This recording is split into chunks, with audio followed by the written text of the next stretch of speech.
Oh, come on! Did I hit you early? It's fine. It's fine. Hey, everyone, what's up? Hey! My name is Jeff. I am your Dungeon Master for D6 Stories at D6 Games in Rochester, Minnesota. And we are in Storm King's Thunder on a few fun little quests. And I'm going to let... we are currently missing a couple of our peeps. So if you guys... hi to Dave and Colin if you happen to check in at any point during the evening. But they're on a family reunion, I think is what they said. All right, family reunion. But we'll try not to let the party all get killed without them. They'll come back to a dead party. That would suck. So That would be the last time that Dave wasn't here, I died. It was. Was that it? Yeah, when the orcs attacked Nightstone. Was he gone? Yeah. I think so. Adri died. So yeah, you guys have that to look forward to. He was We here. survived. He was here for Iana, so. Yeah, All right, well, let's go around and do Ian's introduction, starting with Mike. Ahoy hoy! My name is Mike. I play Sark. He's the half-orc forge cleric. I'm Rachel. I play Zatari, the Tiefling Bard. Ahoy. I play Hidden Scratch, the Spaxy Rogue. Who actually... Is a pirate. Yes. Ahoy. Ahoy hoy! I'm Luann. I play Adri, who is an Eladrin wizard. I'm Mark. I play Key, the Air Cochrane Druid. You almost said, like, Mickey or something, didn't you? I almost said words that did not make sense. Miguel, my name is Blood. All right, well, we ended last week on a little bit of a disappointing note. It's the Hummingbeards. I get it. Okay, a little bit of background. Okay? I don't find puns that funny. The reason why is because, like, that was the kind of jokes that my dad's and his friends did, and I, as a normal teenager, thought they were all lame. So I had it in my head that puns were kind of dumb. Now, there are a few of us in the world that hold to that, and so I'm definitely the minority, especially in this group. Those are the people who really enjoy that. Now, I don't get in the way. In fact, I try to play along. Okay? I do. I try to play along. My brain just doesn't think like that, so I have to work at it. I have to prepare for it, right? So I get ideas from other places that will help me with this, and that's where we got the duo of Mac and Rooney and Cheese, the puppet. Okay, I thought they would, and you guys seem to enjoy it. You guys seem to enjoy it, and we had a lot of fun jokes, and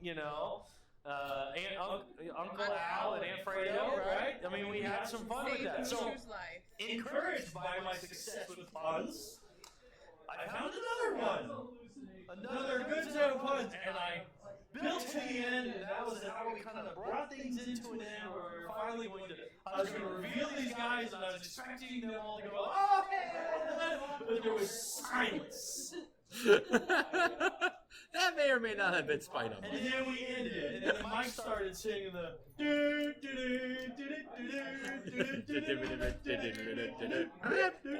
okay, as in fail. As soon as the camera went off, he started singing that to me.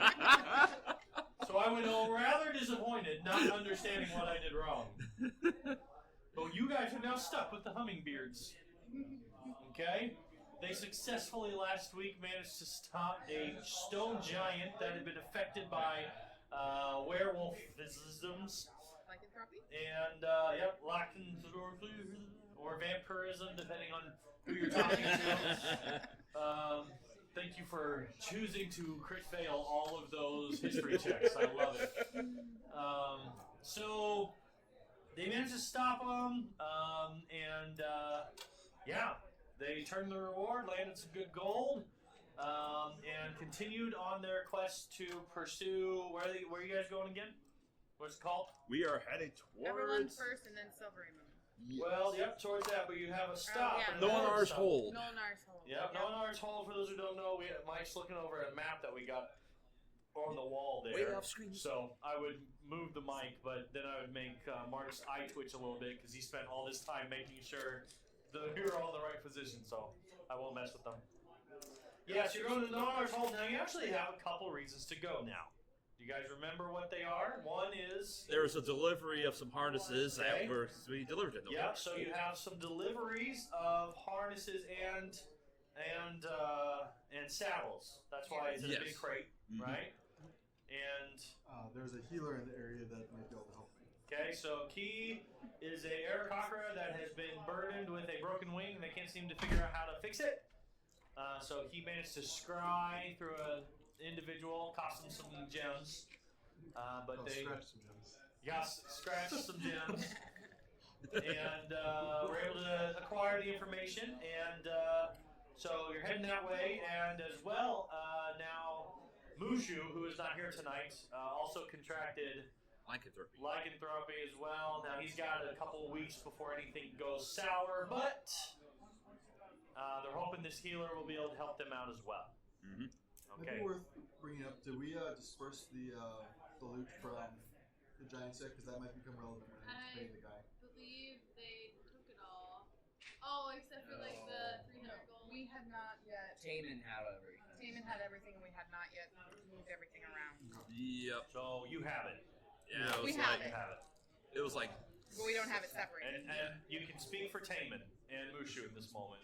What was it? It was Oh, 75. we it had can to be a speak five for head. Taman. That's too much power. Really shouldn't you? Dave is cringing right now watching this right now. He's like, "Jeff, what are you doing?" So we had like $675 or 675 gold. There you go. I vote for giving Hidden Scratch Soul Soul power possession. Power of attorney over. power of attorney over the estate. Alright. His scratch has power Power of attorney for the menagerie. Are we doing this just even? Yeah, it'll just be divided even. by 7. Alright. So everyone will get 96 gold. 96. And Taman gets an extra 3. Although a major chunk of that was actually in gems. Was it? Yeah, Yep. 300 golden gems. Yeah. So. Let me redo that. So, but anyways, we'll 53. deal with that during breaks and stuff like that. We'll continue on. So as you travel along, you heard singing in the distance, and you approached a little nervously, but were welcomed by 4 very cheery-looking dwarves, and they introduced themselves as the Hummingbeards to no effect. Well, no, you got that all wrong, though, Jeff. It was just so good. It just took us a week to process it, and then we laughed. Oh, it was so good. Yeah, it's like good cheese or wine. It ages well. exactly. Just let it die. No. Onwards. So the players didn't appreciate it. How about your characters? You guys were invited in to the firelight, and I'll let you pick it up from there. They introduced themselves as the Hummingbeards. I'm Zatari. And I am Hidden Scratch. We are the Menagerie.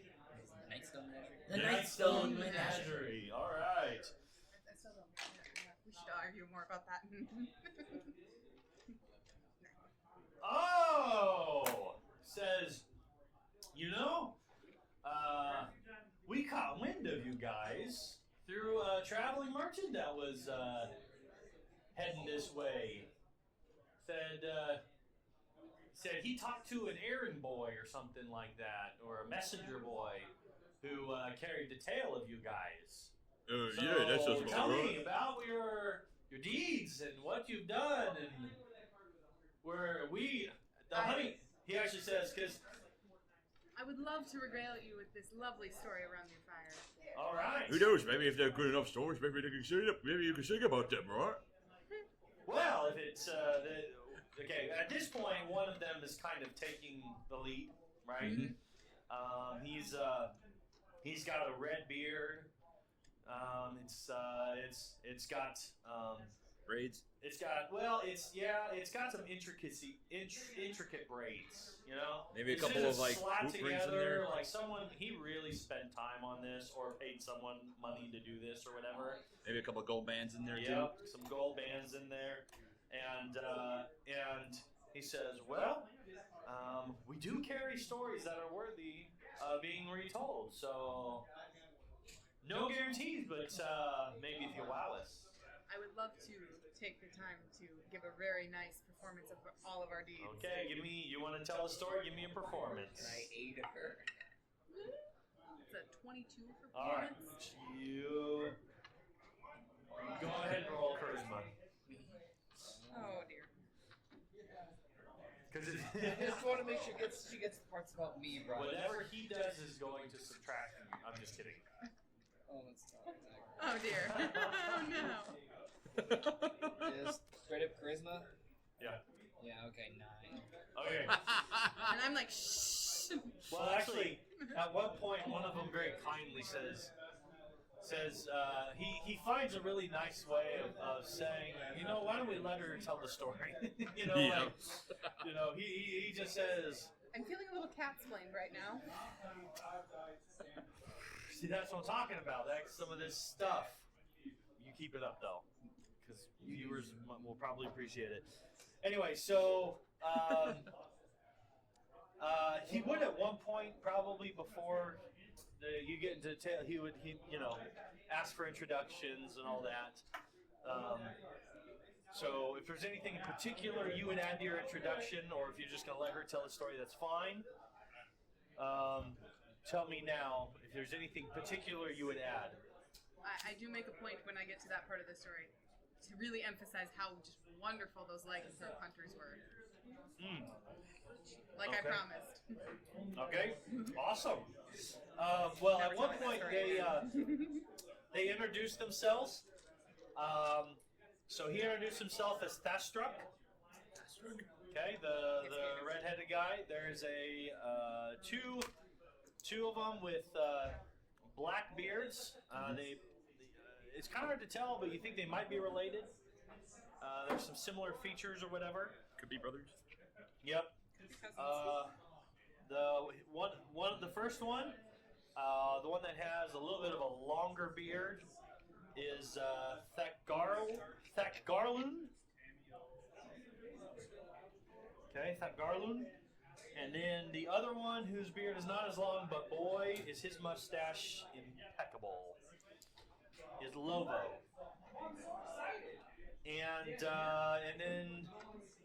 And then the last one introduces himself. He kind of like Thackstruck is introducing these guys, and then the last one he's like, Deckle, and he just really blurts it out. He's like, I'm Deckle, and he's the base of the group, because they're kind of like a barbershop quartet. Yeah. So he's got this deep voice, like, and I'm Deckle, So so they introduce themselves. And every so often, when things start getting intense, they start in your story. They start like humming alongside. They start humming these tunes or whatever. Harmonies, yeah. Yeah, these harmonies or whatever. And it just kind of builds in the story or whatever. And then even at one point, they're humming along with, and then with the final blow, and then the fire like springs up or whatever around you, and being a bard, you're totally familiar with this, and they're obviously just enjoying the moment. Storytelling together is just the best thing for bards. So you're just totally, I'm having the time of my life. It's Oh great. yes, like you're kind of like, oh, it's been a while, it's been too long, it's been. I remember the last time I told stories with the group. And in fact, but again, you can tell these guys are skilled, man. Like, it's almost making you a little bit nervous, but that nervousness you're able to transform into good energy to really, you ride that energy, and it just makes it better, right? So, you guys have never heard your story told like this in such a way, and it's not like she's even really embezzling too much. I'm not embellishing. Embezzling. I said embezzling. You said embezzling. You said embell. I heard embellishing. We've only done a very small amount of embezzling. Yeah, I just promise. a little bit. Yeah. Embellishing or whatever, and I mean, even you guys are just like, wow, that was like you're going to be hearing her words you're like, I gotta remember when I tell this story that I need to say it like she said it, because it's just so well done, right? So anyway, after hearing her story, you'll notice that Lovo every so often will pull out a piece of paper and you can kind of see him jotting down notes or whatever, especially when you come to places, particular people, right? He's writing these things down or whatever, and you can just see him scribbling notes or whatever. And I'll say that they loved the story of the stone giant werewolf. They loved that, right? And so you can tell he was scribbling pretty furiously when he was doing that. So that was really interesting. And sometimes I'll ask for clarification and who was that and where were they from, and like they ask those. They seem really interested in that kind of stuff. So as the night wears on, they kind of get to the point of saying, well, Thaststruck kind of says, well, he asks, well, where are you headed now? I mean, what are you up to? Where are you? Yes, we're heading over to Noenar Circle. I think that's where we were heading here. Yes, we were given charge of a delivery to make there. Okay. Oh, at one point, during your storytelling, I guess at one point, Dekul is over there, and he's kind of whittling on some stuff, just kind of carving out, and at one point, he kind of is looking over at his bag, and he's just like, and then he kind of does this, and you see like a smaller knife come out of the bag and go to his hand, right? And he continues to kind of cut it out, or whatever. You guys are like all good at perception. So you're telling a story, you're trying to help. Trying. It's not terrible, but it's not helpful. Why don't the three of you give me perception rolls? Okay. Actually, insight. Sorry. Oh, I'm good. It's all right. Give Let me me get insight. this. That's a flat Hey, we met. What'd you get? insight. That's it. With my modifier, 7. Okay. Oh. 16. Okay. You notice that when he pulls out that, because everyone around the campfire sees that. Mm-hmm. Okay. You notice that when he does that, Lovo and Thakgarun Yep. look uncomfortable. Like their eyes kind of dart around, they kind of shuffle. Lovo even looks a little like disappointed or like frustrated. Okay? So, yeah. So time continues. So you mentioned you're going there, and he says, okay. He says, interesting. I guess it would make sense. What's bringing you over to? We are close by, so you're on the right path. What's, if you don't mind me asking, what brings you that way? We just in trouble. We had just a harness maker just give us some harnesses and saddles. We were just running over there. All right. We're just on our way towards Everlund. Yeah. Okay. Oh yeah, no. Okay, so on the way. Yeah. Mm-hmm. Well, very good. Well, we're heading that way as well. Oh, really? You mind we travel together? It's always better in groups. I can agree, especially I can appreciate good dwarven company. And then I'll say in Dwarven. He says that in Dwarven? Yes. Awesome. And he gives, he kind of gives an eye brother, and all that. So, again, feel free to interject at any point. Yeah. He said, you guys are adventurers, correct? There's some special skills, do you? Of course. Something like that. Yeah? Adventurers, explorers, heroes, legends, dare I say.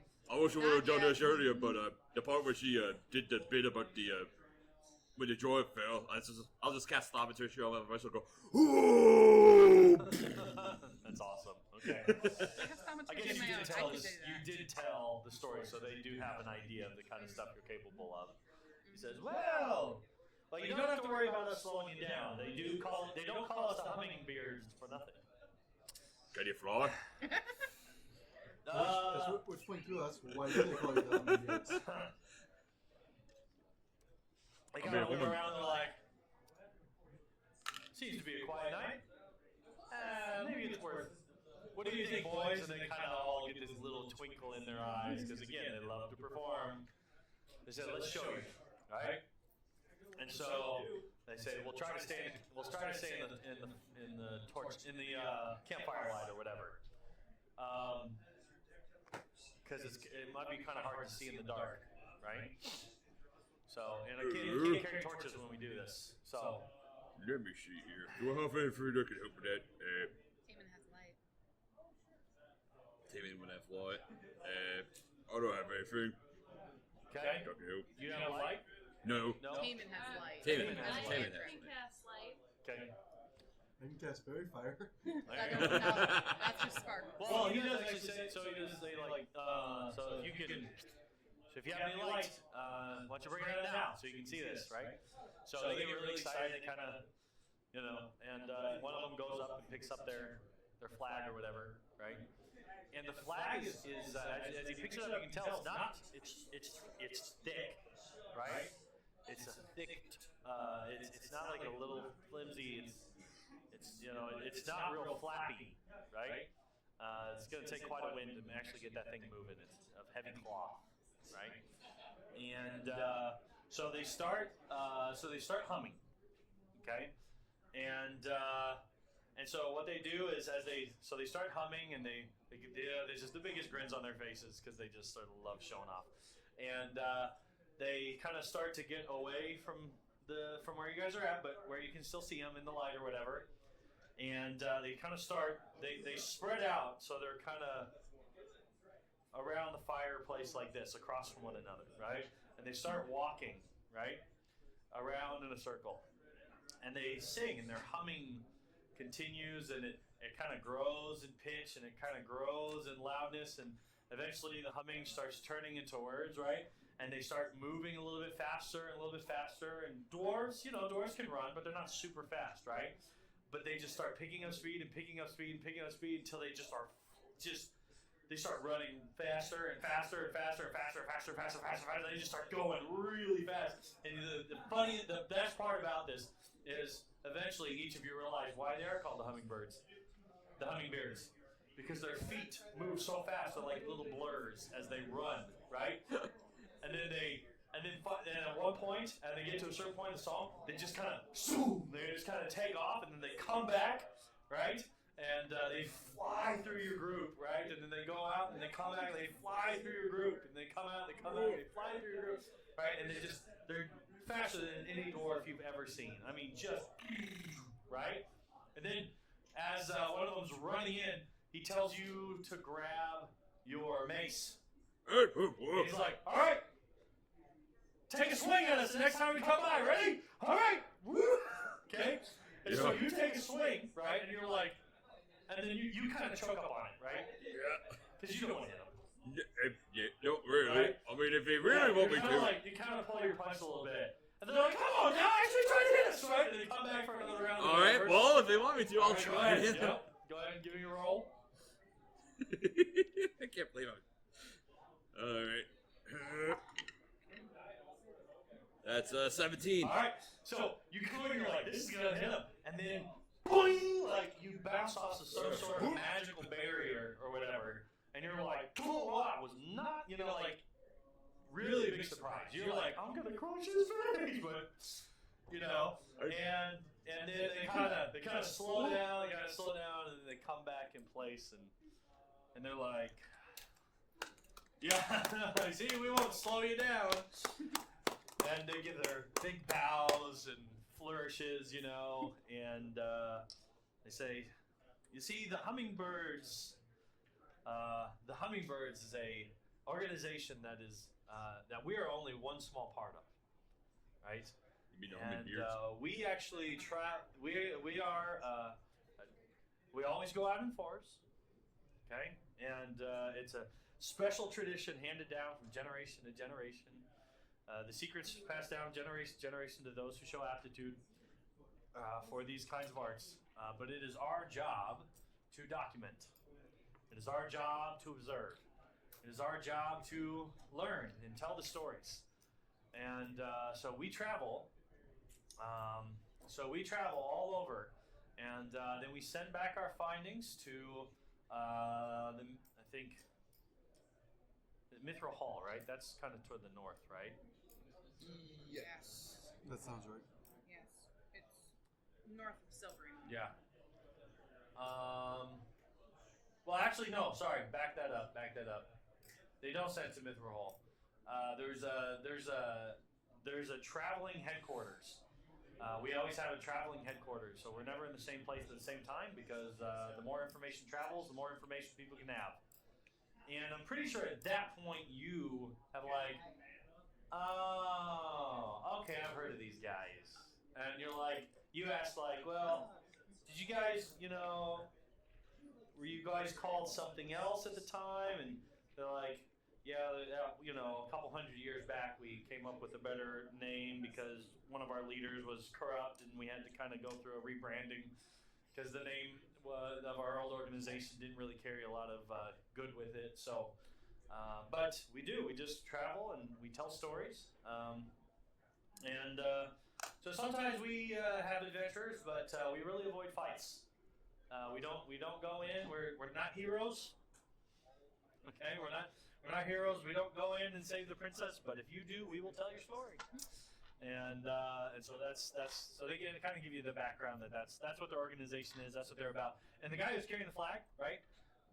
Like no, we have the really fast wind to make that thing flap. It was flapping in that when they were flying by, right? But again, too much pressure, and that thing little flags would just fly off of that, because they're going so fast. And so. They said, so we have some special abilities that'll let us get in and out real quickly if ever there is danger. We kind of spend all of our time developing those skills. We're not really fighters, but we definitely won't slow anyone down. So well, it looks like you certainly are fighters, that's for sure. Fireflight. They are fighters. They're definitely fighters. So they kind of get that, and this is things kind of settle down. They kind of go into telling different stories, if you're interested in hearing them or whatever. But night's going to wane on pretty quick. Does any of you have anything to ask or anything you want to say? So they're heading towards the Nornar's Hold. They're not heading from it. Nope, they're heading towards it as well.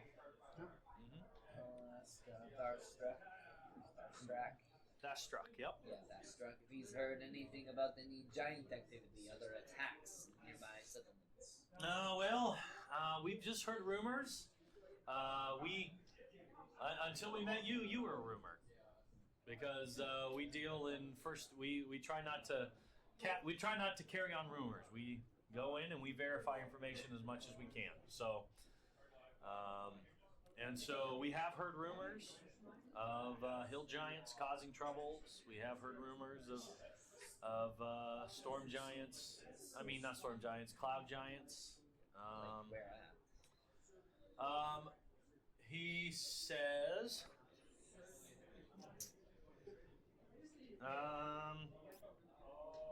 He says we passed through. He said we met a merchant that was passing through from. Let me double check something here. Don't want to give you bad information. We can retcon it later.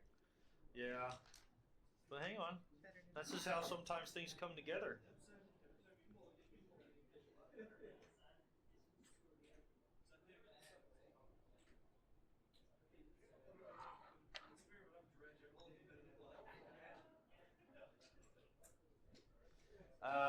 About some ice giants giving some troubles to the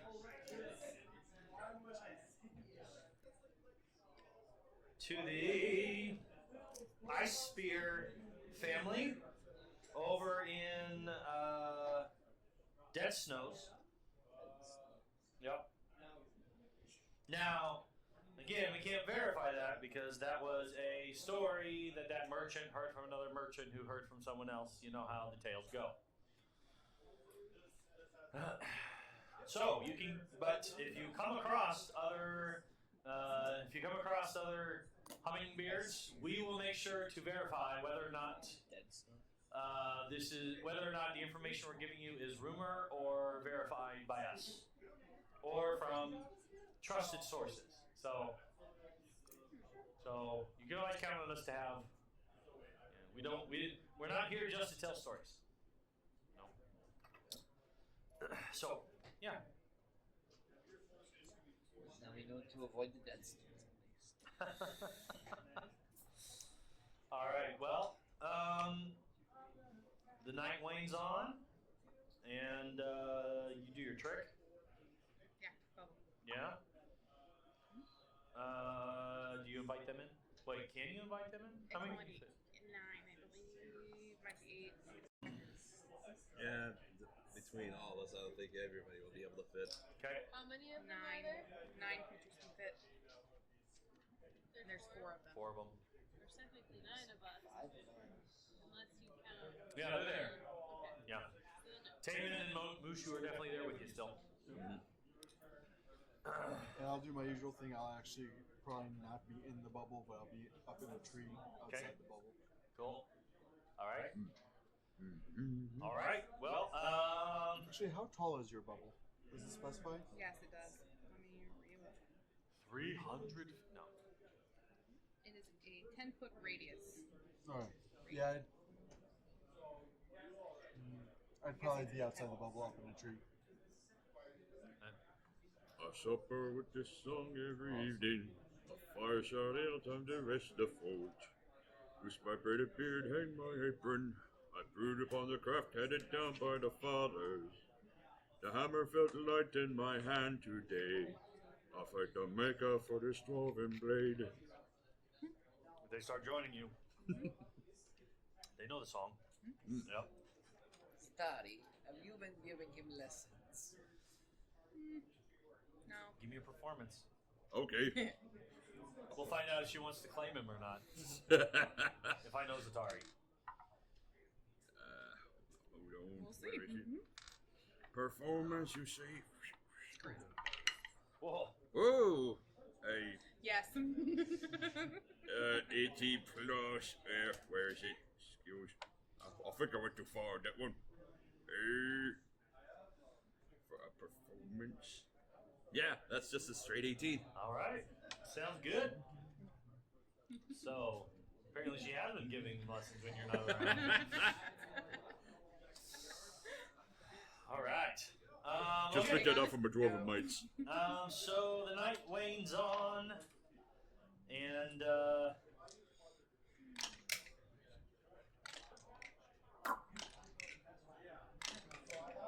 quietly, and the next morning the dwarves are up and cooking a nice breakfast, and singing. I mean, they are consistently humming. You know, it's kind of a part of their thing. You know. They're consistently working through. You hear, actually, what wakes you up is hearing them warm up their voices. Hold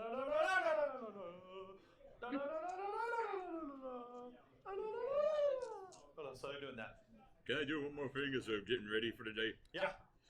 I'll breakfast with the sun every morning, stoke the fire, wake the forge, tie my braided hair down my apron, trample under stools handed down by the fathers. The hammer feels heavy on my hands today. I bow my heart and remember to pray. Oh, maker of the earth and the children, hammer of the one, hear my cry. Forge in me a heart of molten rock until the 7 fathers rise. I seek not 7 holds, nor the 7 rings, nor greed of gold that they bring. Give my arm great strength, bid my anvil sing, let this blade to the oak vengeance spring. There you go, folks. Think he deserves inspiration for making songs for us, guys? All right, brother. It's very hard to Google, yes. Well done. Inspiration for you. There you go. Hey, to bring in a tune, though, Google's one thing. Tune is another. He even put in a little different tune there during the chorus / bridge or whatever that was. So. All right, so you guys continue down the road. So eventually everything gets packed up. Continue down the road, and as if you enjoy very kind and a lot of good laughter and all. If you enjoy that kind of company, you're having a great time. If that's annoying for some reason, then you're not enjoying yourself because these guys are really that kind of person. Always looking for a good joke, always looking for an opportunity to put in a quick little quip there. Tease you a little bit, maybe every so often, just in good fun, good jest, particular.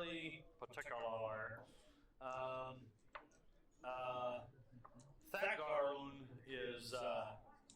Garloon is really quick-witted, really quick-witted. And again, every once in a while, you'll see Decool, like he'll reach out for something and it'll just come to his hand, right? And again, same kind of responses. Thaststruck doesn't seem to be fazed by it much, but yeah. I'll even say that it happens enough over the next. It's going to take you about a day. Yeah, it's going to take you about a day. You guys are going to have to decide if you want to push through into the evening to get there, or if you guys want to camp on the side of the road and get there in the morning. We're in no rush. Okay? Yeah, no rush. All right. I think. So I'm going to say by the end of the evening, as you guys are going to bed, again, feel free to jump at any point. Jump in. It's pretty apparent, Decool's doing that, and that the next thing that he starts doing is he just randomly starts laughing. Right? Like he's laughing at a joke inside of his head or something like that. Okay? But again, normally, you notice that his companions, when he starts doing that, they do not ask him what he's thinking. Right? They don't. He starts doing that, they just kind of ignore it. And again, every once in a while, you get these worried looks or these looks of it's not right. I'd like to take a moment to take Thaststruck off to the side and just if he's got a moment. Yeah, there's definitely opportunities to do that during the day. You guys aren't really pushing it, so there's lots of opportunities. Yeah, it's just like, Decool, is he alright? I mean, I've seen you guys gonna give all all the books to him when he's done certain stuff. What's the deal there? Well, there's many different magics in the world, and often they're mysterious, and Decool seems to have gained recently some interesting abilities. I mean, you guys can fly through the air. I mean, that's pretty special. Yes, but you'll never meet another Hummingbeard that can levitate small objects. And, Would I know if in character if that's based on Mage Hand or if it's levitate? Could I discern that with an Arcana check? Well, you can see Mage Hand. No, Mage Hand's invisible. Are you sure? There's invisible main can for the arcane tricksters for sure. You can choose whether to make invisible. Okay. Well, even if it's invisible, go ahead and give me an Arcana. Okay. Yeah, that's a 7. You have no idea. You just have theories at this point. You guys can all choose to believe what you want. I will let you make an Arcana check, because that's your thing. I'm regularly proficient in that too. Not even jack of all trades. Wait, you're proficient in it, or jack of all trades in it? Proficient. Okay, give it to me then. 12? Move it from 15 to 7. Yeah. Could be. So normal mage hand is visible, arcane trickster mage hand is invisible. Okay. Well, I mean, what's... Bard doesn't seem the type to have invisible, but at the same time, guess it's probably not unheard of as far as you're concerned. So. I mean, it's magic that can help you, right? I mean... He seems hesitant to share much. So, I mean, you can. Yeah, he kind of says, yeah. Says we're pretty sure he'll be okay though. You know, we're working on it, trying to figure out what to do. All right. Yeah, I mean, you can. If you're trying to get information out of him, you can do a persuasion. Nah, I can try. If you would I'm like. proficient. Yeah. No, that's only a 7. All right. Well, I'll give it to you with advantage because you've been singing. Tell you what. Same roll. Same roll. 7. It's All fine. right. It's fine. All right, yeah. Do I see him having this conversation with the dwarf? Does he? Your call. I'll say we're cut off to the side, but out of They went earshot. off to pee. Together. Hey, girls don't have to be the only ones that do that kind of thing. Okay. Just saying. I mean, for all you know, I'm more comfortable with dwarves than any other race. He really seems to care what dwarves think about him. You already kind of saw that. When was that? Well, on the cloud, and then That's what you see. Tribor. So I see them kind of go off. Are you speaking in dwarvish? Yeah, Yes. Okay. yeah, I'll be speaking in dwarvish. All right. Okay. So I don't understand what's going on. Sure. I don't understand what the conversation is then. Sure. All right. I won't.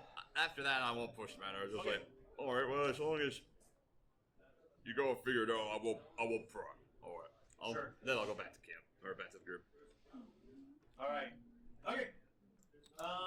So, does anyone else want to do anything? What would you say when we settle down for camp? Not during the day at this point. Say what? When we settle down for camp, I got something. Okay, you are settling down for camp. Okay. Unless someone's The something whole else. trip I've been singing songs bouncing off. Awesome. They love it. Yeah. So They whenever love we, it. It said, if only you were a dwarf, and if only you had a beard. I like my horns, thank you. so as we're settling down for camp, I'm actually gonna go over to you, Sark, and ask you if you could combine those items that we talked about earlier, the staff and the gem. Oh, right. Oh, definitely. Yeah, I could do that. Yeah. Okay. And all right, yeah, I'll ritually cast identify on that stuff. Jakul and Thak. No. Combining. Yeah. Combining it, so taking the green gem and like integrating. Oh, it with the right, staff. right, with the staff. Yeah. Sure.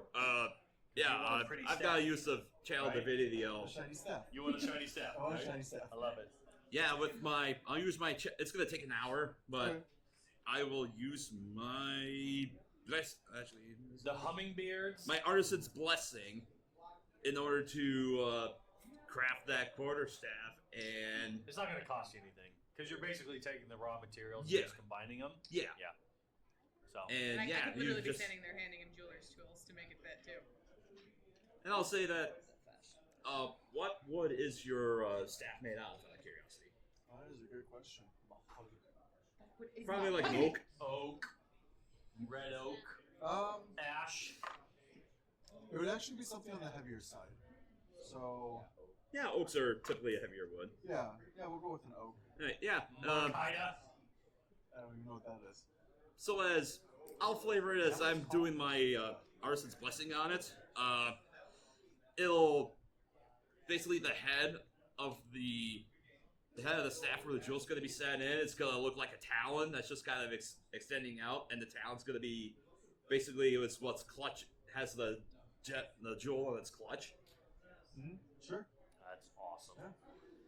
The Hummingbeards are raptured. They love it. Right? The only one that seems to ever play it cool is Lobo. Mhm. Right? I mean, He plays it like, yeah, totally, you know, like he just isn't he isn't as expressive. He totally is for a dwarf bard, but not as much as the other guys. And Thastrak is very professional. You know, he's very professional. He's also singing a lot of the main melodies, and the other guys do the harmonies around him. Can I see it? Can I see it? Can I see it? When it's done, I'm gonna let it stop and ask. My shiny. Whenever it's done, I'll go ahead and hand it over to her. Sure. So she can see it. Are you sure it is such a good idea? Yes, that's fairly To nice. advertise that you guys are carrying jewels. Yeah, That is that's, very nice that's jewels. playing quite the Very well wealth done. there. So actually, after she does hand it back to me, and it has nothing to do with your comment about displaying the wealth, I do actually wrap it up. Both the gem as well as a little bit farther down the staff. All that work is now covered. Oh. I literally was looking at it. Oh, this is very nicely done. Yes. It's shiny. The most modest of Aarakocra. Yeah.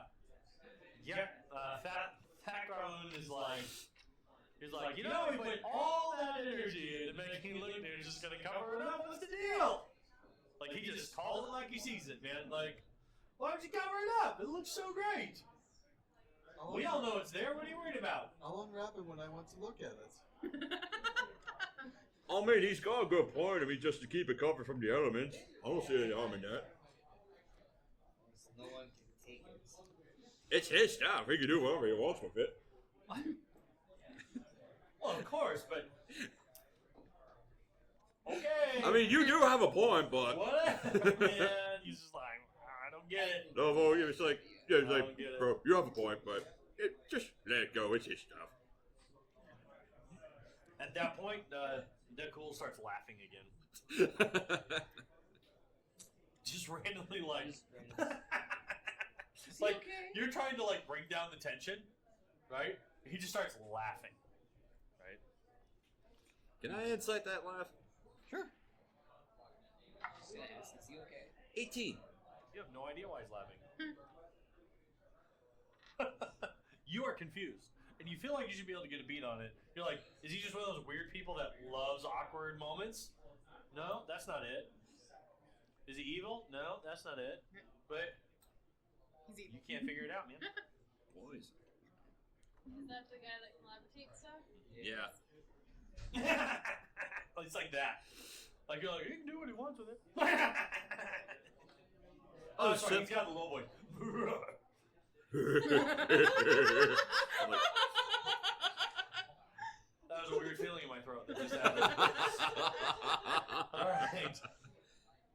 I'll just tilt my head just like, Alright. Okay, And then. actually, when he starts doing that, Thastrak is like, well, got a big day tomorrow. Let's go to bed. Why? Okay. And you guys. Alright. Oh, whoa. Back it up. Back up. Before they go to bed, they say, hey, so, okay, he says, well, it's almost time for bed. Let's gather around, and I got one more story to tell, and he get this twinkle in his eyes again, right? Okay. And you can see him go over, and you can see him actually, like, separate the fire so that the fire goes down low, right? And then he starts speaking in kind of this tone. And he starts telling the stories like, once, have you heard the tales that have come out of Noanar's hole? Have you heard about the Hunt Lords? The what? The Hunt Lords.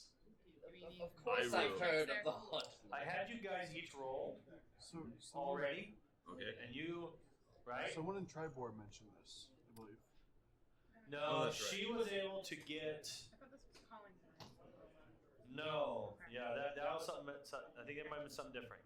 She was able to come. You did a history check because I asked specifically for a history check on this. About all Okay. I have no memory of this place, but Okay, okay. what you did, okay, I'll remind you what you know. because I remember. What you know is that there are rumors about. You don't know anything about the hunt lords, okay? But you heard that there are rumors that Yeah, no. Okay. that like the people would like people like hunted people here for sport Yeah, or whatever, right? Oh, the most dangerous game. Yes, that's So- what we talked about. Yeah. So he says, "Have you heard about the hunt lords?"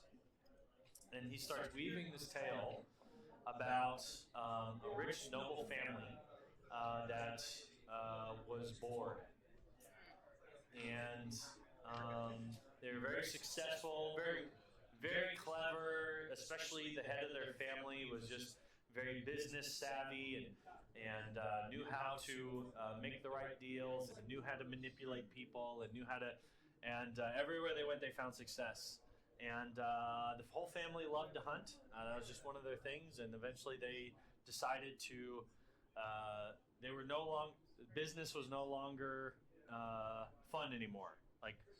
Like taking over companies, running other people out of business. They weren't necessarily known as very good people, but they say that the thrill of the hunt for business was lost on them, and so they decided to take all of their wealth that they'd stored up and go into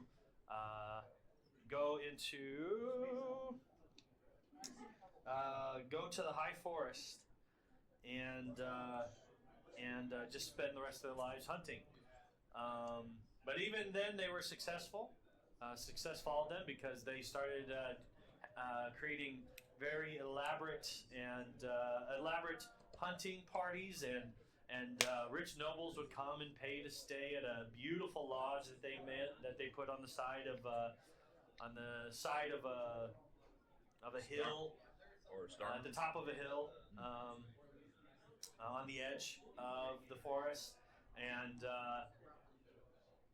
but they say that they were so bored and so successful even in their hunting that eventually they started to seek out different kind of game, and at that point the fire really lowers, right? It really kind of drops, and he starts almost whispering, of how they would kidnap people, and they would send them out, and they would be hunted down, right? How they would get mercenaries or adventurers not unlike yourselves, and offer the great rewards for surviving the hunt, and and the place became kind of infamous for this kind of terrible art. And eventually they started seeking out even more dangerous game, and hiring people to go capture dangerous monsters and beasts and setting them loose in the forest and then hunting them and all that. And he says, but as the tale goes, eventually the family died. They were cursed by hang on. Oh, darn it. I should have looked this one up before I said. They were cursed by. Some say they were cursed by Gueron, which is the god of tracking. They tell you that. Gueron, the god of tracking. Our three clerics go, oh, him. Yeah. Yeah. Some say they made a deal with Orcus. Yeah. Oh, man. And or some say their evil deeds eventually. They bit off more than they could chew, and they were destroyed by the very things that they were hunting. But what they say now is that every night, the hunt lords go out seeking new prey. So keep your eyes open, kids. And then the light goes out. Time for bed. Time for bed. And so Yeah. So give me, So you can tell me how you want your character to respond to that, or you can roll and decide. I'll give you a that's wisdom. gonna be a wisdom saving throw. If you choose to do that, or you can choose to fail, or I will choose to fail that saving throw. okay. But otherwise, give me just tell me if this gets to you or not. Would I, considering my origins and proximity to this area, would I have heard of any of this before? Well, you can give me history. No. Okay. Your dice isn't treating you very nicely tonight. No, so far I've rolled a 2 and a 1. And that was the 1. TPK, baby. Okay. Oh, Just dude. because Mark- That can be my wisdom save too. I'll just go with that. So it gets to you then, huh? Sure. Your choice. You guys can tell me how you respond or whatever. But he's trying to tell you a ghost story and send you off to bed, right? Zatari has heard many stories. It disturbs me that I didn't know about this being so close to me. Sure. That makes sense.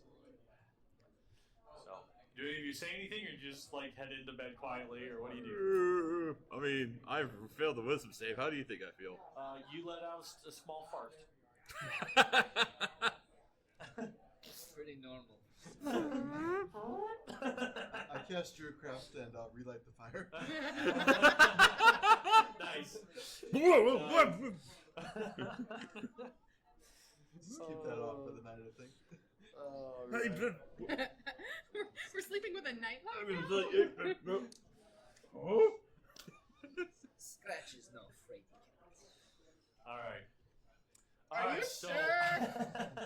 so you guys head on to bed, and You are the reason the signal is high-pitched shrieking. That wasn't a scream of terror. That was my war cry. that was the signal. All right. So, Not a Tiana.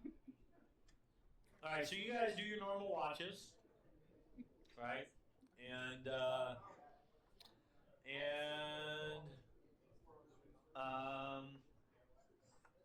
you know. I do my watch on the inside of the tent this time. You're staying inside the tent tonight. The bubble. That's The awesome. bubble, yeah. I mean, I think I'm doing my inside as well. I can't leave the bubble, so. All right.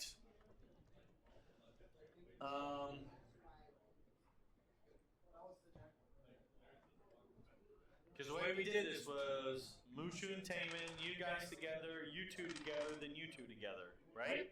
That's how we've been doing this? Yep. Okay. So it's 3:30 in the morning. Sounds like it's their shift. Okay, so it's your shift. 3:30 in the morning. And wait, your shift. Wait. 2, 4, 6. So it's your shift. Because they're 2-hour shifts. Yeah. So you guys are taking 3 and 4, 5 and 6. Yep. Well, it depends on when you guys are on the bed. Probably around nightfall. So yeah, this makes sense. Your shift.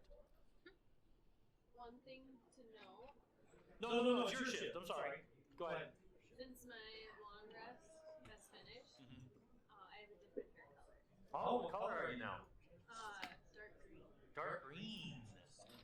Dark green. Spring. Spring. Okay, cool. I was just So no, it is during your shift because that's what I actually rolled. All red. So we'll say it's like 4:15. Scratch has started to purr. He's asleep. I don't know if you make any noises when you sleep, but He snores like a bear. my cat. I don't know if I've ever heard my cat snore before. My dog snores, but is he overweight? Yeah. See, Scratch isn't overweight, so yeah. Do you want to be purring? He's dreaming of a pile of gems. I was gonna say you're dreaming of gold. No. All right. Yeah. So you guys are looking out. Give me a perception roll for both of you. So actually, while I'm on my shift, though, I do stay up in trees shapeshifted. I thought you were in the bubble because you were scared. Well, now I'm actually. Because at that point, I'm actually like actively.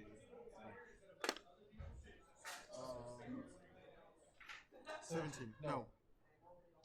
There you go. whatever 9 plus 8 is. 17. Yeah, that was the Alright. first time. Mark, I forgot to send you a link. Mark, I forgot to Be careful, Matt, send is you eating a rough. link. Might take the physics. Okay.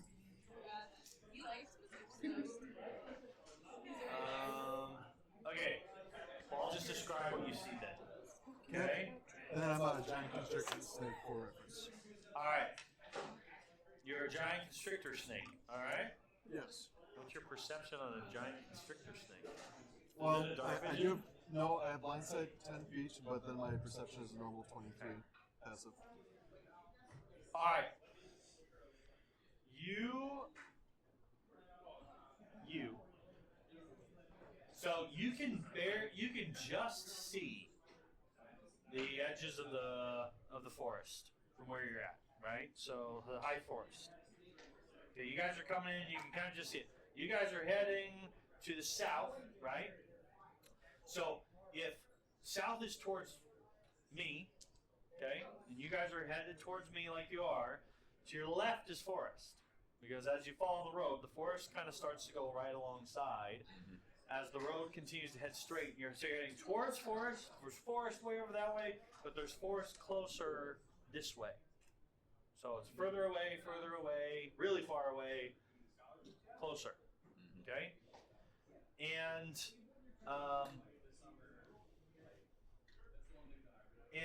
what you see on the edge with the 20, non-natural. Okay, non-natural 20. What you see is middle of night. Well, you did get the 20. Yeah, you do. You see shadows. You see shadows. And the shadows are based on the distance and based on where they are. You kind of see them come out of the shadows, of the shadows of the trees, right? I mean, this is a ways off, right? So, yeah. And, hang on, I need to check one thing here. These monsters obviously carry spotlights with them, so you can very clearly see them Yeah, from right. this distance. All right. Yeah, so there's just okay. You know, you can't even tell what it is, right? But you see something you just could have sworn. Again, because it's nighttime, right? Like the moon is out, but it's not like piercing because it's not full moon. In fact, it's a ways off from a full moon, right? But it's enough, you know? You swear you see movement on the edge of the trees, and then it's gone, right? And then it's gone.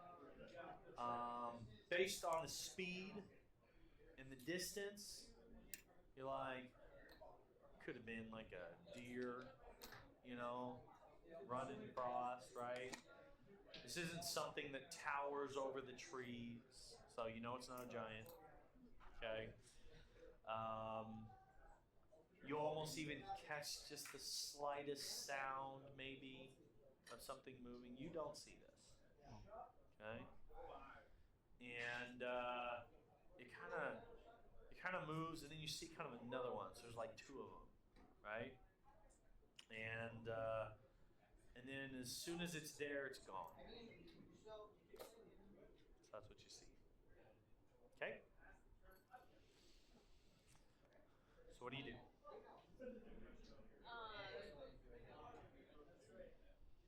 You are in the bubble, and he is outside the bubble, making a tree lean really hard. Okay, I Because guess you're I'm a not, huge No, I'm giant not- constrictor I snake. suppose I wouldn't actually be in the tree as a snake. I'd probably be very slowly like circling the bubble. You could totally be like, your head is kind of up the tree, like you're like. So you want to be up. Yeah, but I need to be able to quickly maneuver into position if there's like an attack. So I'd probably be very slowly like circling. And I'm actually probably large enough that I can probably like chase my tail. Like this You can thing be an video game. Ouroboros for a while. Sure. Okay. So I'm gonna continue If my wife watching. is listening right now, you just gave her nightmares. Sorry, babe. Start. Sorry, I'm Randy. gonna continue watching that area, and when he comes around my spot again, I'm gonna say, You'll have to poke your head out. Yep, because sound doesn't travel out. that's fine. So I'm assuming I can come back. Yes. Yeah. Okay. She's the only one who can't leave. If she Okay. leaves, it disappears. Yeah. So I will step partially out and say there was movement over in those trees, but I Fetch. couldn't. Oh, no. You don't say fetch. Sorry. No. But it didn't stay long enough for me to be able to see what it was. So I will be start aware. slowly slithering in that general direction. Give me stealth. Actually, I wonder if I have. I feel like a giant snake might have stealth. That or you're actually Snakes are pretty sneaky. Giants, though, would counteract the stealth. Hey, it's dark. You can still try to stealth. It doesn't. It doesn't So specifically. it's just say whatever if is I your count. your dex. 12. You really like things. Yeah, you're big, right? Which means if it's another animal, it'll probably run away from Yep. me. So you start slithering over that way, that general direction, right? And you get about halfway to the woods, right? To the edge of the forest, where the forest begins or whatever. And you're not seeing much. Okay? You're not really seeing anything. Okay? Yeah. Kind of flicker your tongue. Right? Give me a perception based on that. 19. Okay. So I'm just gonna continue to describe this. You tell me what you're gonna do. I'm not gonna assume for you, right? So you're about halfway there. You're not seeing anything. What do you do? Okay.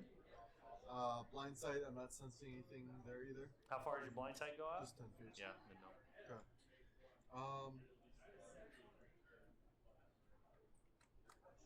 Yeah, I'll go towards the edge of the Okay. woods then. So you continue. You want to just get all the way to the edge? Like you want to kind of get into the area, see if you can find tracks or something like that. What are you going for? Yeah, I'll go to the edge of the woods. See if I can smell anything, see anything. Sure. Okay. How far is he away from me at this point? Oh gosh. I sure probably should have told you this before he left. I want to keep him within sight, Yeah. but not too far away from the. If you want- either.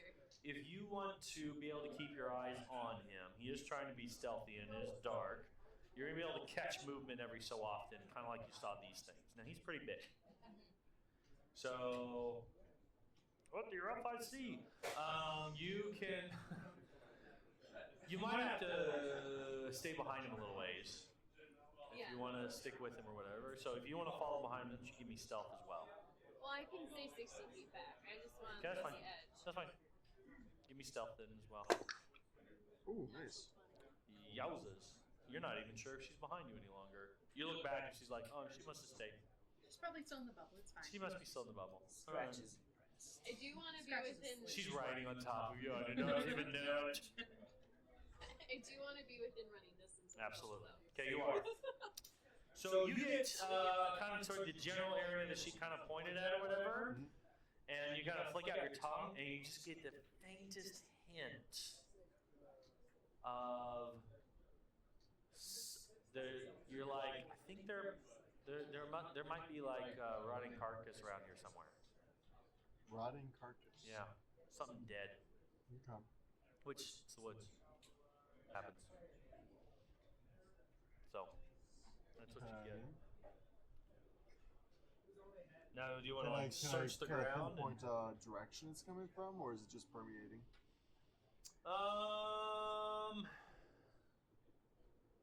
It is coming from in the woods. It's coming from in the woods. Of course. In the dark woods. Everyone say goodbye to Keith. No. Yeah, it's coming from in the woods. Up in the woods. So we're not in the woods. We're not camped in the woods. No, we're in a. No, there's the road, Yeah. and then like Feel. Wait, we There's a chose to camp field. in the open clearing. That's Can't what get they us chose. from you found a patch of trees. Alright. You're not like Completely the exposed. dwarves don't seem too worried about not being out in the open. Yes, Was that's because this they have a flight tempting? instinct. That's because they can run. Ding ding ding ding ding. And we're in a bubble, so it's And fine. you're in a Can't get bubble, it. so you guys are all feeling pretty good about yourselves. Okay. So, That do I bubble get a is sense for black direction where it's from coming the from? South, South. south, And south. Hang on. Southeast, Okay, and our encampment is what direction from here? west. West. So camps that way, and it's kind of that way from me. So if this is me, camps that way. And, If I'm south, yeah. right? If I'm south. Wait, I might have got that wrong. South, north, east, Yeah, west. so camp's here. Yeah. It's over there. Yeah. Okay. No. If I'm south, right, and that's north, okay, then you guys went east, and so it is to your west, and then it's coming from southeast. Okay. Good. Okay, I wasn't going crazy. Okay. Yes. And we were coming from the If I'm west. south and he's north, And we are traveling from the west, heading you are north, traveling from the north to the south. north to south. Okay, so it's Because you were heading to the east, so this and is then you started going straight south. You got off the road towards Nandar's hole. so this is not coming north. from the direction that we came from. This No, is like it's going further down. towards Nandar's I'm hole. gonna continue on a little bit farther just to see, because we're Okay. gonna have to travel this way in the morning. So, well, I mean, there's a road that you'll be traveling. You probably won't be Still in taking this the general woods. direction though. Sure. Okay. So you continue on. He's starting to head into the woods. This is where I leave them. I'll go back to Okay. the bubble. All right. Can you see? What's your sight like? Normal sight. Okay. I mean, I have high perception, but I don't have dark vision. Okay. But he has the blind sight. But I have blind sight. So you see 10 feet. How does blind sight work with like ground stuff? Here's the tremors on the ground. So you can like taste stuff, but like Yeah. I'm talking about like, can he see tracks? It's not like he's using like echolocation, where it's like Daredevil, like he can see everything.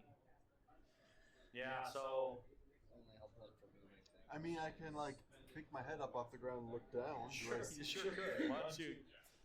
do Why that? don't you give me a survival? Ooh, that's gonna be good. 16 plus 8, so 24. You see. You see. You see Okay. something and then they're screaming. You see some interesting looking tracks. Okay? Like animal or humanoid? You're not sure. For a snake. You're like. I feel like those should be hoofs. But hoofs don't typically have claws on them. And they're kind of spaced out like a horse. But claws. I'm going to do kind of an insight check. Do I think these are like a griffin? Natural 20. Not a griffin. Not a griffin. Do you have any idea what it is? No. No. You've Even with never a seen natural anything like this. You're Alright. fairly certain this is brand new. You are fairly certain you have no idea what this is. Okay. You are completely certain that you You have are never so seen anything certain. like this before, but you are also very certain. Clawed hooves. Clawed hooves. Okay. Alright, with this Like- info, I'm going to start heading back to the encampment. Like, kind of like dog feet, but the arch is wrong. You know what I mean? Like, paws, but this thing obviously has an arch to it. Like a hoof. You know, you're kind of taking it apart, right? But claw, that just keep coming. That thought keeps coming to your head. It's like, if the claw prints were there, I would know what this is. And they're like individual footprints. There's not like dragging. Nope. Okay. Nope. You're not sure how many were here, but it was definitely more than one. Okay. So my other suspicion was it was some sort of like zombies as the Rhine corpse. But if there's no dragging, if it's like solid footsteps, then that probably rules that out too. Yep. It's All right. not that. So yeah, I'll start heading back towards the encampment. Again, I then promise you, suddenly you die. you've never seen this before. But it does, the death smell does seem to be following these things. That was clear, right? Yep. Okay, good. All right. So, you head back to camp. You stick your head in and start hissing at people, or what do I you do, if I stick my head in, the thing collapses because I'm a huge creature. Yeah, it needs to be medium or smaller. He can't go in there. Oh, he can stick his face in. I stick my tongue in at them. No, It is actually pretty specific. It needs to be medium or smaller. But he's not going in them. I'm just saying, I'm allowing him to stick his face in. If he were to go in there, then of course not. well, I assume she sees me coming back. Absolutely. So when she He starts writing a message with his tail on the ground. well, Sorry, I'm kidding. no, I kind of point my head off in the direction that the things were going, and kind of trying to indicate that something that direction. No immediate danger. I just You suddenly don't had have to. appendages. How are No. you doing You this? know, okay, No, you I'm know pointing how my head. you know how like in the Jungle Book, the original one, how that snake like makes stairs out of his body and stuff. I just imagine you like forming into these odd things. Wait. Like, Performance check. Let's see here. Plus a -2, so 10. so I'm 10. not Yeah. been giving him lessons. Yeah, you're not really, but no. Performance and But I just steak imagine a quadruple. cartoon version I would be of he surprised if you were. suddenly like his body takes the shape, the outline of a horse, and then there's an X through it, like not a horse. Yeah. Just something stupid like that. I'm also really tired right now, so my mind is a little bit. So what I'll do is I'll kind of indicate to Adri that there's something in that direction as best I can. Once I'm like reasonably confident she got the message, I'm going. I'm gonna let her decide whether or not she got the message. Sure, go for it. You got a big giant head trying to gesture. We've traveled together enough. That's I true. understand. Clarify. Stick out your tongue once for yes. Stick it out twice for no. So instead of circling the camp at this point, Yeah. I'm actually going to kind of go off about 30 feet in that direction Sure. and kind of circle in that general vicinity Okay. as they decide to come back. Sure. All right. Well, you circle, right? And you circle as the sun rises up, Mhm. right? And that's about all that happens. When the sun starts coming up and I can start seeing, I will climb up a tree. I'll slither up a tree, get as high as I can, kind of look in that direction. Sure. You kind of have to. You got about 3 seconds, then. Yeah. I'll find a big tree, a big sturdy tree. Yep. All right. All right. So that's where you are. I'm at the top of a tree, yes. Your head's sticking out of it. I get nervous when I go to the top of big trees, and I only weigh about. Well, sorry, I just had a weigh in today, guys, and I'm at 269.9. Nice. I've lost 111.1 pounds. So, sorry. Congratulations. Yeah. Anyways, Looks so like- I feel nervous when I get to the top of the tree. So you are grasping it, and your head is sticking out. Mhm. Yep. Okay. As people start waking up, I will relay the information. There are shadows out there.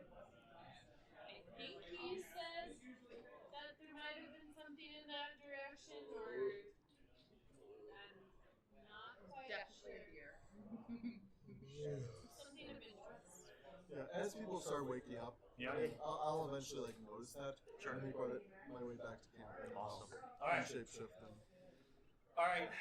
Tell you guys that I found some very interesting tracks, kind of hooved with claws, a weird arch, space like a horse almost, and potential that it might be undead, or at least that it was carrying something dead, because it smelled like rotting flesh. So something weird that I Fastruck raises up his eyes and continues his little enjoyment of trying to. He gets really close to Sark. I wonder if it was them, Sark. What do you think? Dead serious, right? Well, they're not humanoid, so Oh yeah, dead serious. He's like, I think it could have been them. What do you think? Ah! Maybe we should be more careful on our way out. could be them out for a hunt. Yeah, it's All probably right. a good idea. Enough with your funny business. Let's head into the hold. All right. Whatever it is, it can't be as scary as us. I'm sorry, was that as scared as us? Scary as us. So At that point, Thek Gurlin says, I don't know, we've seen some pretty scary stuff. Remind me to tell you. It's like, have you ever been face to face with a mind flayer before? Yeah, once or twice. And at that point,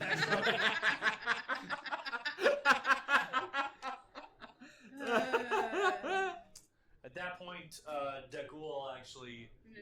picks up a little You rock. jump at your own shadow. Dagul picks up a rock and with his whatever he's doing, and he kind of throws it at you. Signal, kill him.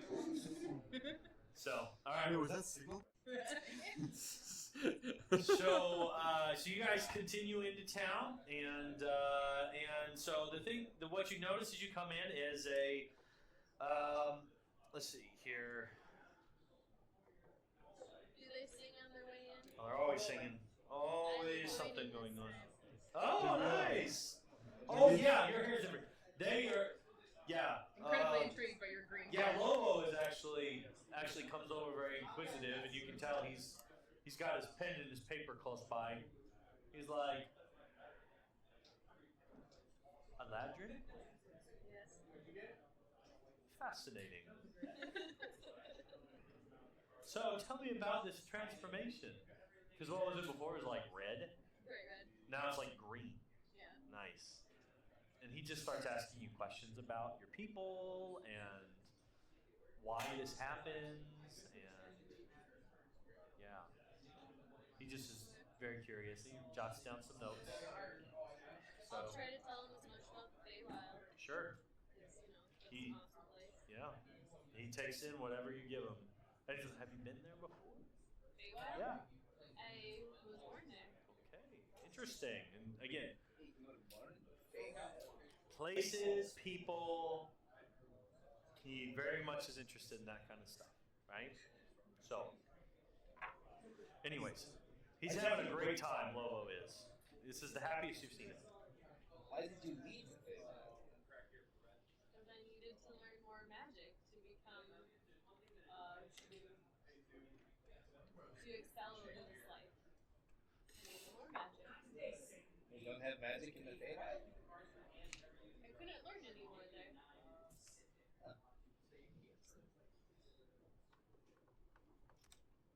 All right. So as you head into, you start seeing some huts, and you start seeing some houses, and the place it's pretty normal. You see citizens moseying about, doing their everyday thing. It's not a very big. It's probably a lot like calling horns, right? It's a place of interest, and so people offer some various services. There's some farmland around. You know, some of the basics are just kind of covered, but not real big. You know, and you know, you assume that whoever is in the lodge, you see the lodge up the hill. That's one of the things you can see. It's definitely separated from the rest of the community. But there's an obvious path that leads up that general direction, and it's really beautiful. Rustic, log cabin type, everything, you know, real beautiful. Before we dive into the town, do we want Yeah. to take our break? It's about 8 o'clock. I was just about to bring you to that. Yeah. Just about to bring you to that. Thank you. Wonderful. And so as they head into town, they say, well, you guys were a wonderful company, and they lean in towards you. And, you know, because you've been joining in on them a lot. And I'll give him a very flourished bow. It was enchanting to sing with you. yes, and he says, we need to see, we are on the lookout for, he says, so we're here. We got to find Mr. Kabalob. Wonder where we're going to find him. So You guys, looks like you're headed up that way, right? Or, I mean, you told him that you were, yeah. You guys know that you're heading up the lodge that's where you're supposed to go to drop off your stuff, right? Mhm. Yeah. So they kind of come to that place where you can tell it's time to go that way, and that's when they make their. And as they're saying, well, you probably have to go that way. It's a pleasure. I'm sure we'll see you around town. Depending on how long you're staying, we're staying. Maybe we could continue to travel on together for a little bit. It's a delightful company, but we gotta find Mr. Cobblepot. And so they start going off. Yeah, so I start going with them. Okay. Because that's the guy I'm here to see. That's what I thought. Yep, they're here to see the same person. Yep. And so they kind of like they kind of do this thing. They kind of smile at you, you know. When you've already said goodbyes. You ever had that awkward moment where you say goodbye and you start heading the same way, and you're like, "What do we say? This is weird." And we just don't even stop the bird who's I going just with like- them. Oh, like, No. We give them the bird. Right. And we tell them to lodge. And once it gets to enough of an awkward moment, they're like, "Hi, you not going with them? You chose to stay and hang out with us?" No, you're going to the same place I am. Oh, really? Yes, Well, you're here to see Austin Pavlov as well. I am indeed. Interesting. Well, what's brought you to see him? They just continue walking, though. By the way. Yeah. Let your wings. I have some inquiries as to his abilities as a healer, and hopefully would like to enlist his service. Well, Mr. Kovalov's fame must reach further than we originally thought.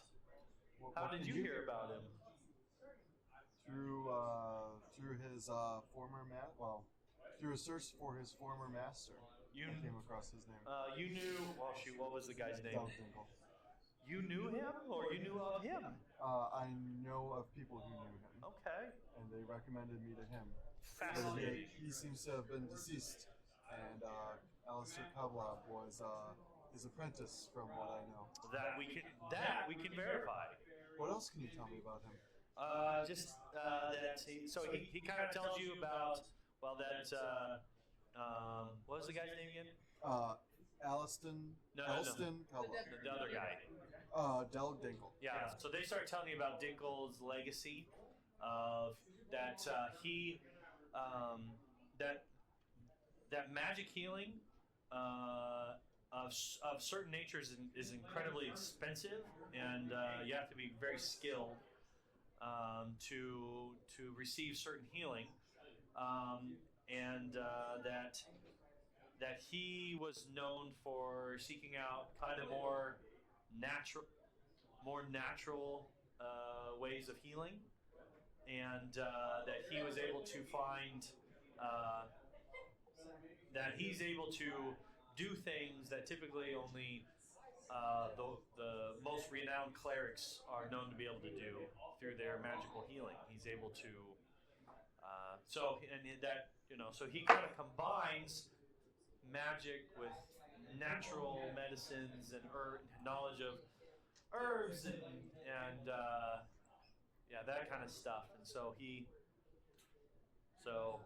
actually, as he's kind of explaining this, and so that he took on, he ran across this Kabbalab, who actually taught him some new ways of dealing with natural medicines, and took him on as his apprentice and taught him what he knew, but that he died years ago back in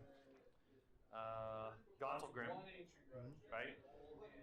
But that Alison Kabbalab has been traveling around just trying to help people since, and as far as we understand, makes quite a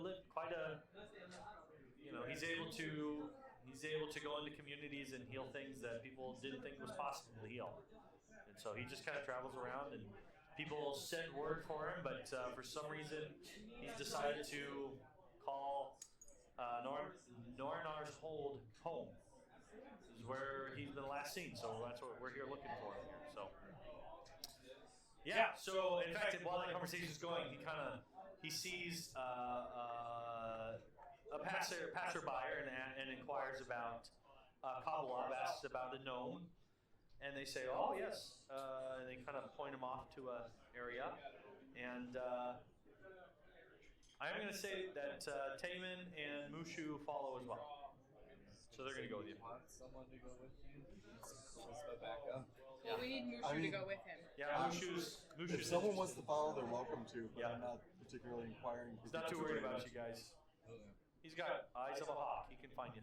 All right, at that point, we're going to see. That was my best. See, I just can't. I can't do I it. smiled. I just can't get there. And I don't need to try to force it. We're gonna take a quick break, and then we'll be back.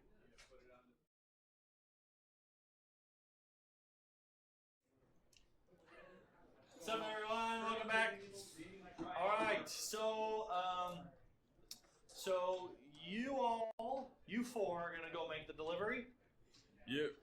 And then Key and Taman and Mushu are going to go with the Hummingbeards to find Kabbalab. Okay. So they're going to find, even in real time, they would find Kabbalab before you guys find the other fella. So we're going to head that way. Okay? Yep. So, you are directed towards it just looks like a regular house, right? And when you get there, you see a gnome in the backyard working on a really interesting looking garden. There's some odd looking stuff in the area, and he's gone to great lengths to make certain things are in shade. There's certain things he's made like greenhouses, and that kind of stuff. It's intricate. It's covering almost every square inch of ground that he has there. And he's out just tending to that stuff. So you see him out there working,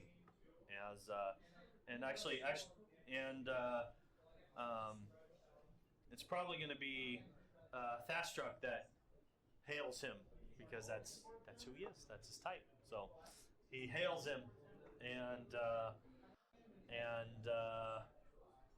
Kabbalab's head kind of pokes up and kind of turns his head a little bit as he sees an odd-looking group heading his way, and he kind of dusts himself off and stands his little gnome hyped up and kind of walks towards you guys and welcomes you. He says, "What can I do for you today, friends?" Now you probably would you let Yeah, I Thastruck would talk? let the dwarves kind of take. Well, lead. Thastruck goes into a tale. He pulls over Dekul and it says, "Well, our friend here, we had a nasty encounter with a mind flayer," and he's like, "And Kabbalab's, you fought a mind flayer?" He said, "No, we didn't fight. We were running away, but he was hit. Dekul was hit with something, and has changed a bit." And at that point, Dekul actually looks angry. He's like, "I'm fine. We've had this conversation. We're wasting our time. There's nothing wrong with me." And they said, "Well, we'll let Kabbalab. You agreed to let him look you over. Do we have to have this conversation again?" He's like, "I just driving me crazy. You keep telling everyone that I'm broken or something." He said, "I'm not broken." He's like, "Look what I can do," right? And he kind of just starts lifting things up. He's like, "You can't do that." It's like, "Why would we not want this to happen?" And he's like, "I know, right?" And he's like, he looks over at nothing and he says like, "I know, right?" And at that, Kabbalab is like, he gets this very kind of like, "How long?" And he's like, he starts asking, "How long has he shown these symptoms? When did this happen?" All this kind of stuff. And he's just like, he says, "Okay, interesting." He says, "Well, you and your friends are welcome to I don't know if I have enough room for everyone, but we might, if some of you don't mind sitting on the floor, I think we can, why don't you join me in my house here?" And so he starts telling people to come in. And so he sits down and he puts on this really awesome looking hat with all these things on it, and he pulls out what kind of looks like a tackle box, you know, and it's got some instruments in it. And he starts. The first thing he does is he takes his blood, you know, and you see him kind of get over the top of his head, and you see his eyes roll in the back of his head as he kind of says some words, you know, some magical words, whatever, you know, and he's just kind of, you know, and he's taking notes or whatever, and you know, he's just kind of doing his procedures on him, and he says, well, this is rare, but I have heard of this. You said it was a mind flare? And the guy's like, yep. He says, well, see what happens is every once in a while they have these, they just do something to the brain. They hit you with some sort of psychic energy, and sometimes, now we're not sure how or where these things come from, but your friend basically has little psychic worms running around in his head right now. And if left alone, they will slowly eat his psyche away. And she says, so you probably have been hearing voices. And he's like, no, no, I don't hear, you know, and all this kind of stuff. And they're like, yes, he's been talking to nobody. He randomly laughs. He randomly says, I said, yeah, well, that's a part of it. He says, okay, well, you know, what's interesting is, luckily, an easy way to deal with this is actually just to keep him in the sun. You just keep him in the sun. And I have a little salve. Is how do you say it? S-A. So, Yeah. A little salve that I can give that will kind of help move the process forward. But normally this only becomes a problem with anyone in the Underdark because they're not able to find access to sunlight, but eventually this is something that will just go away. And so it's actually nothing to be too concerned about. And at that, Thastar's just kind of like, huh, okay, fantastic, right?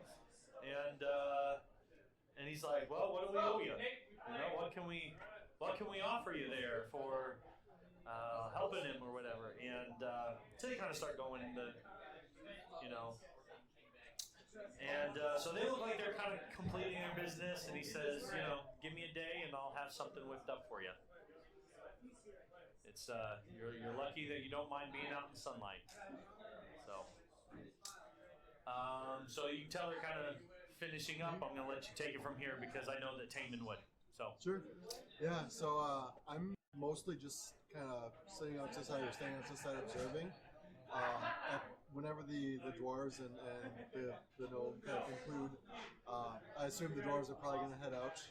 sure. And I'll kind of just stick around and wait for my turn. Sure. Well, Okay. not really like awkwardly, I'm just being patient. Just being patient. Yeah. Okay. Well, I'm just going to say at that moment, Mushu would not be, or Taman would not be. It's true. So they're going to pop in pretty fast Yeah. and share that, you know, you're running or whatever, and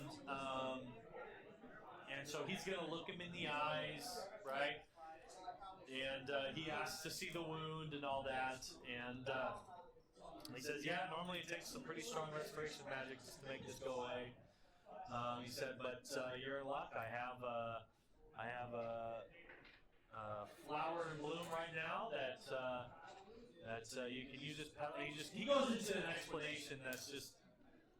He's used to talking about this stuff, but it's over the heads of most people in the room, right? Actually, would I recognize the flowers he's talking about? Yes, you recognize the flowers. You've never heard of this treatment before, though. Okay.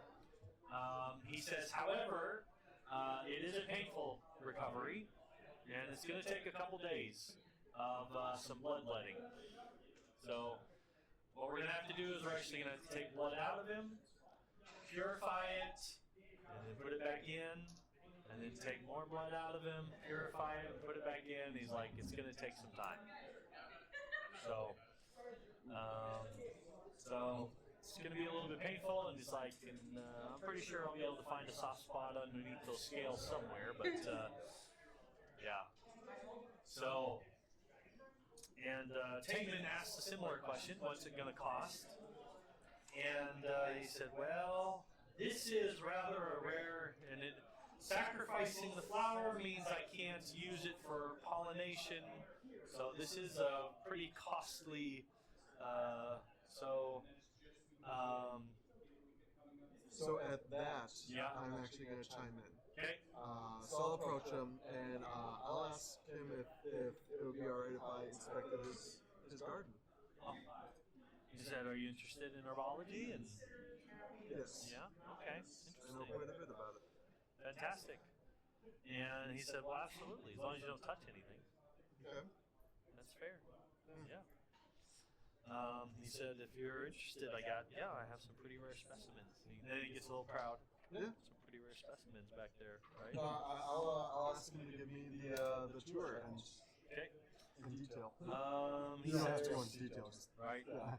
He says, well, he suggests that Mushu goes and gets a good breakfast because it's going to be a long day.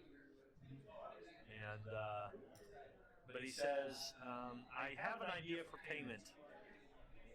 He says, I'm guessing based on, because I'm gonna even say that at that point, when he talks about the werewolf thing, he inquires about what, and then since you're not there, the Hummingbeards actually regale him with the tale.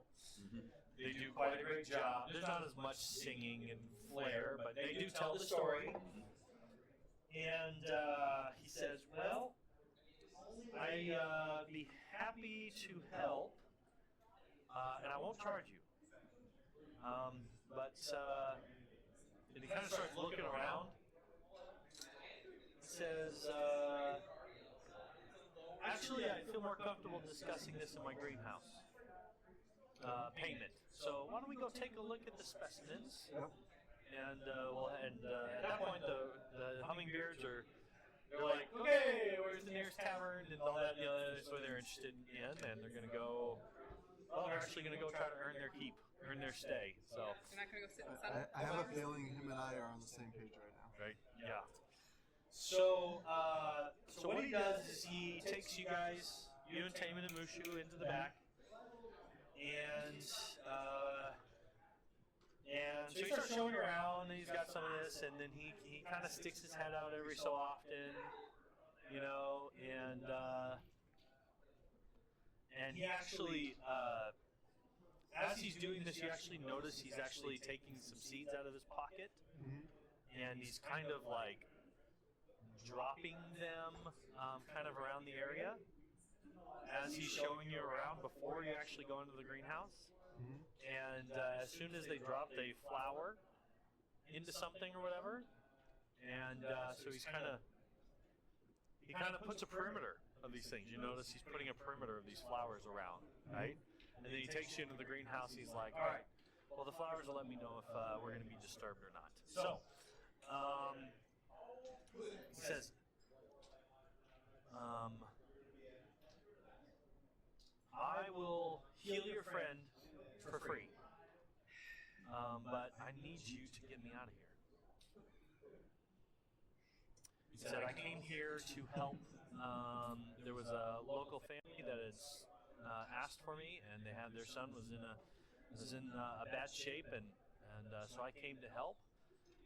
But when I came here, I didn't realize what I was walking into. Everyone you see around here, we're prisoners. We can't leave. We're afraid to leave because I don't know if you've heard about the area. I don't know if you've heard anything about the Hunt Lords. Have you heard about stories? Yeah. Yep. They're very true. They're very true. In fact, they still come out at night to hunt. And anyone who tries to leave, they hunt down and kill. Some families have left. They actually leave us alone. I think they think we are their subjects in some way. Every once in a while, they're the keeper of the house, whose name is Amrath Molnobar. Amrath Molnobar. every once in a while, Amaranth will come down for supplies, and he demands it be for free, or the hunt lords will come and kill us. And people have gone missing before, and plenty of us have seen these ghastly, monstrous beings out and about at night. But we all very Would much. these things happen to be hoofed with claws? They do ride some strange-looking creatures that maybe one day were horses, but no longer. They've been twisted by some terrible arts. Yep. And so they do come out at night. In fact, I've seen them myself. One time I heard noises and I risked a peek out the window and saw them rushing by. And so we take very seriously. In fact, for some reason, visitors seem to be able to come in and out. So you guys are probably safe, but I want out. I've been stuck here for too long. I can't do any good here. I, as you can tell, I have many gifts. I need to use them, but I got to get out of here. And so I see no reason why you can't come with us as we leave. they will hunt us down. And so I need you to do something about them. Now, it's not every day I meet someone who can take down if I remember this, if I understood the story correctly, a giant werewolf. It's not often that I meet a group, because by then he knows that you have other people with you. Yeah.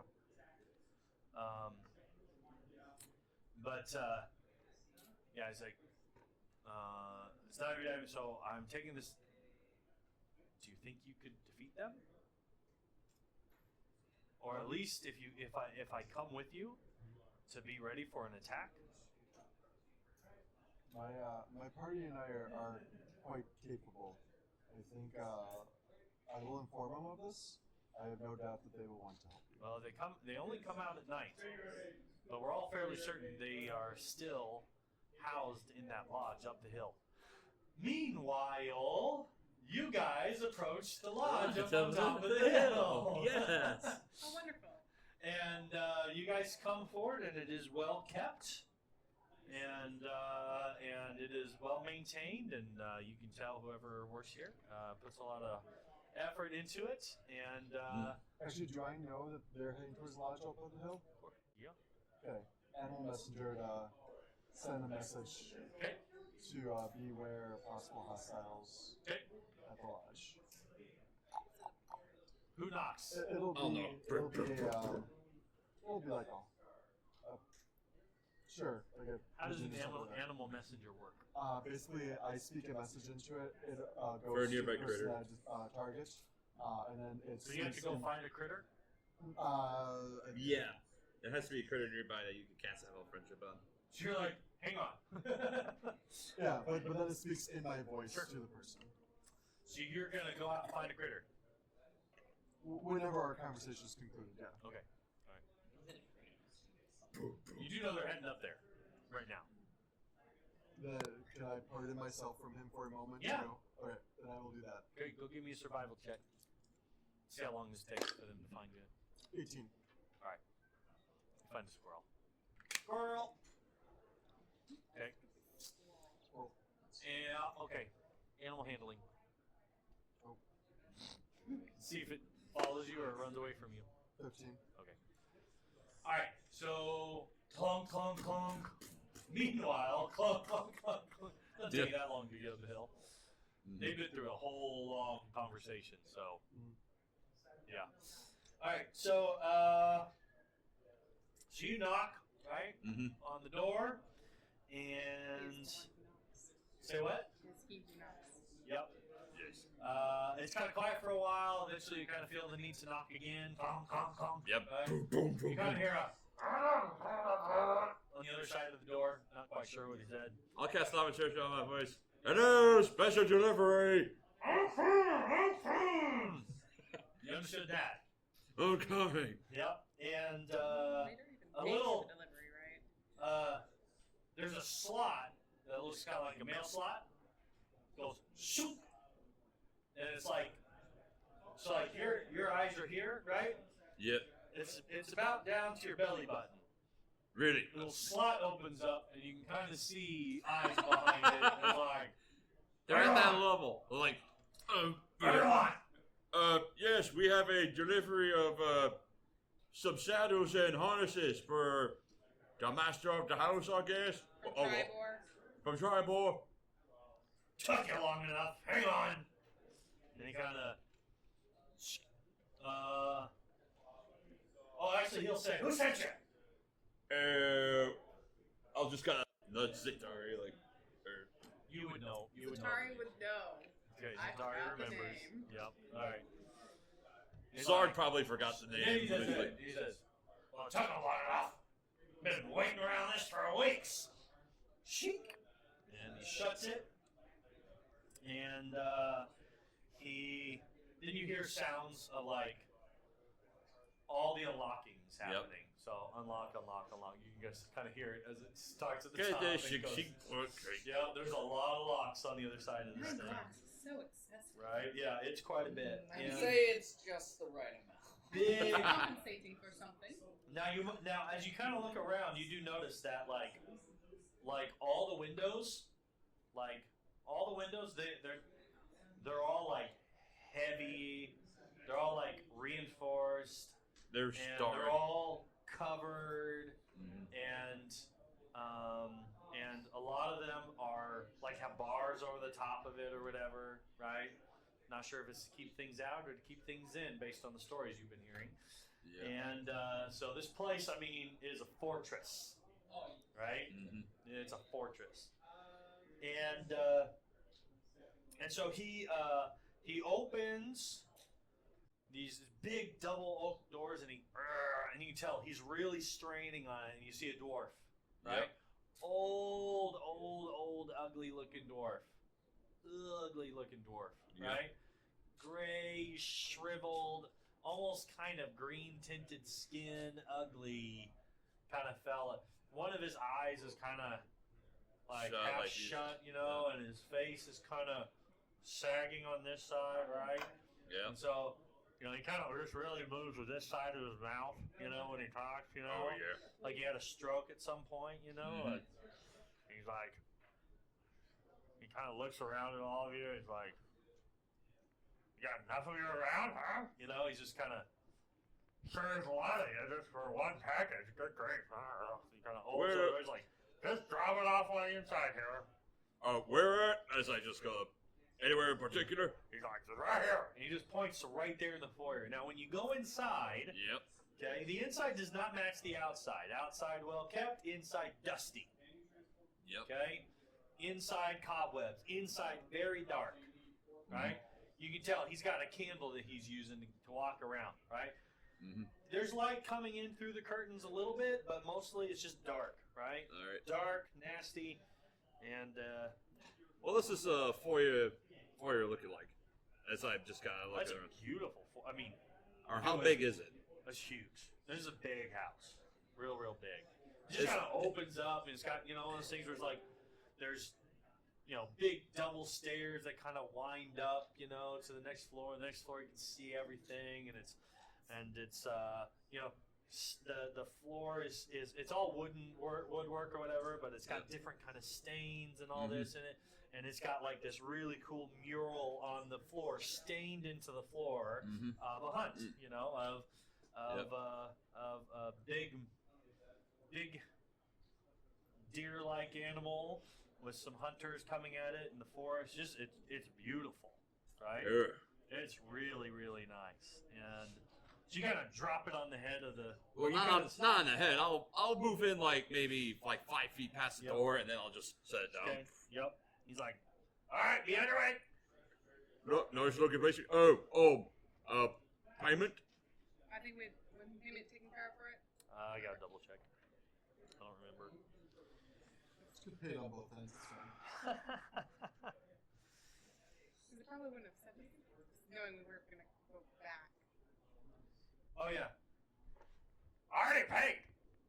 Oh. I said the deposit. I owe Oh. you nothing. Thank you. Oh, He yeah. starts pushing you out. Just like, nice lovely place you got in here. I really like that, bro. Yeah, get out of here. Just shoves you out, and then you see him kind of shutting the door. Charming. Be on your way. And he kind of. I just realized I told you I wouldn't yell, and I just was yelling directly out of this side of my mouth into that microphone. Sorry, home. Sorry. Okay, it's this side. Alright. There you go. That's better. And, I mean, just. Click, click, click, click, click, click, click, click. It just. Okay. Wonderful. Shall we go find a spot to spend the night then? Yeah. And with that many bugs, it's clearly hiding something. And Just gonna like just figure out like. because remember, the payment was the horse. The payment was the horse and the cart. You get to keep that. Yeah, our payment, and then the payment for the saddles was already taken care of. Yep. Right. Yep. So I just want to remind you that's what that was. So. Okay. And you're like halfway down, and the squirrel kind of starts running right at you guys, which is odd behavior for a squirrel. Kill it with fire. He's rabid. He is. He's running right at you like a rabid squirrel. Actually running right at his scratch, because that was the creature I described. The squirrel. Sure. It would be the most You distinct. would be most distinct. Squirrel's running right at you. What do you do? Pounce on it. It's not every day my breakfast comes to me. So you gotta jump, right? And it kind of just sits there. And as you're coming towards it, you hear Key's voice.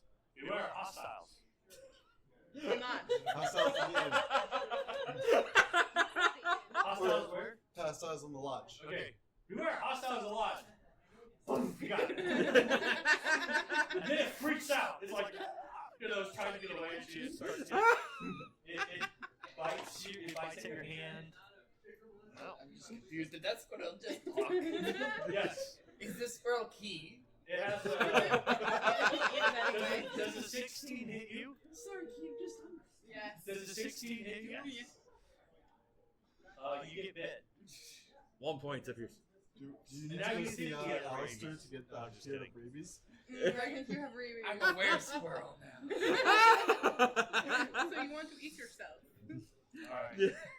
Oh, Oh my, that's fantastic. So it should be Squirrel Girl. From Oh, yes, Marvel. let's be the That would unbeatable a lot of Squirrel Girl. fun. Literally, her title is The Unbeatable Squirrel Yeah, Girl. Squirrel Boy. You can be Squirrel Boy now. I'd love to be the Unbeatable Squirrel Girl. Nothing but Alright, face so, again. yeah. So, a squirrel just said that there's danger in the lodge. Well, we knew that. Okay, moving along. Wait, what kind of danger? Tell me more! It bites you again. It tries to bite you again. It misses. Scratch, stop playing with your food. And I walk away. Well, how do you know it's not key? I don't want to eat. Right? Bro, you know it could be key. Very good. Very good. So do you hold on to this struggling squirrel thinking it could be key? What do you do with it? I let it go. And it runs off. He pounces. Again. Poor squirrel. Like a cat playing with its I'll food. just let it go. Key, come back, I'm sorry. I'm going to eat. I wasn't gonna eat you. You can blame it all on Scratch. Oh man. Alright. Alright, so you guys head down the way and eventually you guys saw where they pointed you to, so you head that way and eventually you meet up with Key. Oh, Key's probably getting a tour. Yeah, get into her, and then Yeah. eventually I'm going to talk to him about my ailment. Okay. Oh, that's right. Eventually, the whole reason you came here, you're kind of nonchalantly like, well, about my wing. And he's like, oh, what? Okay, yeah, let's go back in. Like, let's go take care of that. Like, Well, I inquired, did he get my messenger? Because I sent him a messenger. oh yeah, I forgot you sent that. He So would have known you were. He probably would have recognized. That's right. Aarakocra. Wait, did you describe yourself in that thing? I remember reading it. I told him that I was an Aarakocra. Okay. Dang it, then he would have. It's too late. He Yep. was being polite to the other guests. He was. That's what he did. He was just being polite to the other guests, and so actually he brings it up while he's looking at the flowers, and he says, "And I think this will actually help with you, right?" a dragon's breath and a dragon's curse, eh? Is that Well, what I it heard? seemed to be some combination of sorcerer and a dragon working together. So I will go ahead and unfurl my wings and kind of spread them out for him Sure. to inspect. Okay. So he looks over that and that's where he actually brings them. He says, "I think this will actually be what helps you." He says it's gonna be about it's gonna take like a week, but I can and have you ever heard of acupuncture? He says, "Well, what we're gonna do." What we're gonna do is I'm going to create I'm going to make a bit of a potion, you could call it. Although this isn't something you drink.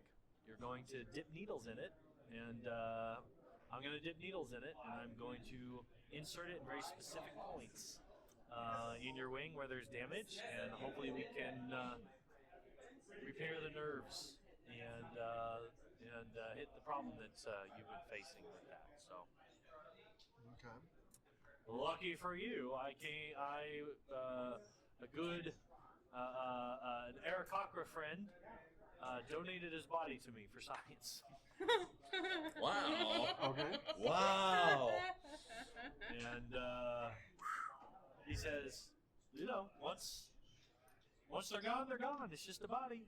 And so since I'm able to learn some things about your kind, and I think we'll be able to figure that out. Maybe he'll say a friend of his master's, and he was there when his master did this. Oh dear, that's even worse. So, yeah. So they've dissected an Aarakocra before. He's like, I can tell you what's inside you. What do you think of that? And it gets a little twinkle in his eye. Knows the cow. As long as you don't show me. No need for that. Hopefully you never see your own insides. I've heard about those stories, you adventurers. Dangerous. That's why I'm all about the healing arts. All about the healing arts. All right. It says, well, I have some work to do. I have some work I got to get to. I think your friend...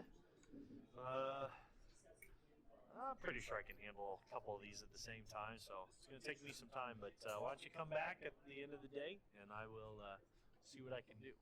Okay. Start bloodletting. So poor he's going to Mushu. work with the lizard folk first, and then I'll come back in the evening. Yep. So Taman offers to stay with Mushu Mm-hmm. Okay. while he goes through his hold Mushu's hand while he cries a little bit. Wait, it's not going to be a little bit. It's going to be absolute wailing. So yeah, then I'll start heading back up, and I'm actually heading up at a reasonably speedy pace, Back. Yeah. just in case that they're stuck in the lodge or something. No, they probably would have made it to you about this point. You guys are taking a lot more time than it would have taken them to have that interaction. Okay. So they're actually probably going to get it to the house around the time that he's kind of coming up with a plan. So then when they arrive, I ask, did you guys get my message? Oh, was that the squirrel? Yes. Scratchy ate it. But did you get the message? Yes, we got the message. Alright. We already left the lodge, but yes. It was a So- very weird lodge, yes. Nothing to write. So I'll go ahead and explain to the party that things are not as they seem, and that the people here, including our newfound friend Pavlov, are actually, well, we'll do this in a more private scene, not just like In the middle of the in the whole. He tells you can use his greenhouse. He Alright. says, "I'll know if anyone's trying to creep up on you." Okay. He says, no one really likes to talk about this out in the open because they're afraid that some of us might be spies, Okay. and that if they ever hear of anything, so we just, so if he actually suggests you don't go around just talking about this to everyone because you never know who's going to be helpful and who's going to be hurtful and all that Okay. stuff. So. Yeah, so I'll take him into the greenhouse then and kind of describe what Pavlov told us about the guys still being around and having some weird mounts, it sounds like. But that's about all we know about them. And Well, it seems like tension is mounting. I missed that one. Tension is mounting. All right. I was like, hey, bro, if Did this. you write that one down? You're just waiting for the right opportunity. No. Okay. All right. Good for you. I appreciate it. So Brian, does- if you can just come What up I with it. hear is we're going back in there. So these. Well, they seem to roam at night. Do we want to try and catch one at night? Let's just kill Ambush them one all. at night, or do we want to go to where we think I their mean- lair is? I think we should investigate the manor. I like pull out a chart, kind of have the details ready on it. Possible entry points. There you go. I mean, no offense, Scratch, but You I gotta don't hire think you can a bust through that door if it's got like 9 deadbolts on the We're inside. not going through the door. We're going through one of the windows. The window is barred up. won't be. You would notice. Okay, sorry. I got to give this to you. As you're coming up on the lodge. Sorry, I should have given you this description. So, again, the lodge is pretty well built. There is kind of a, what do you call it? A battle. Rampart? Yeah. Sorry, hang on a second. So it's a 3-story house. It has corner turrets, and it's got rooftop battlements. Right? But it looks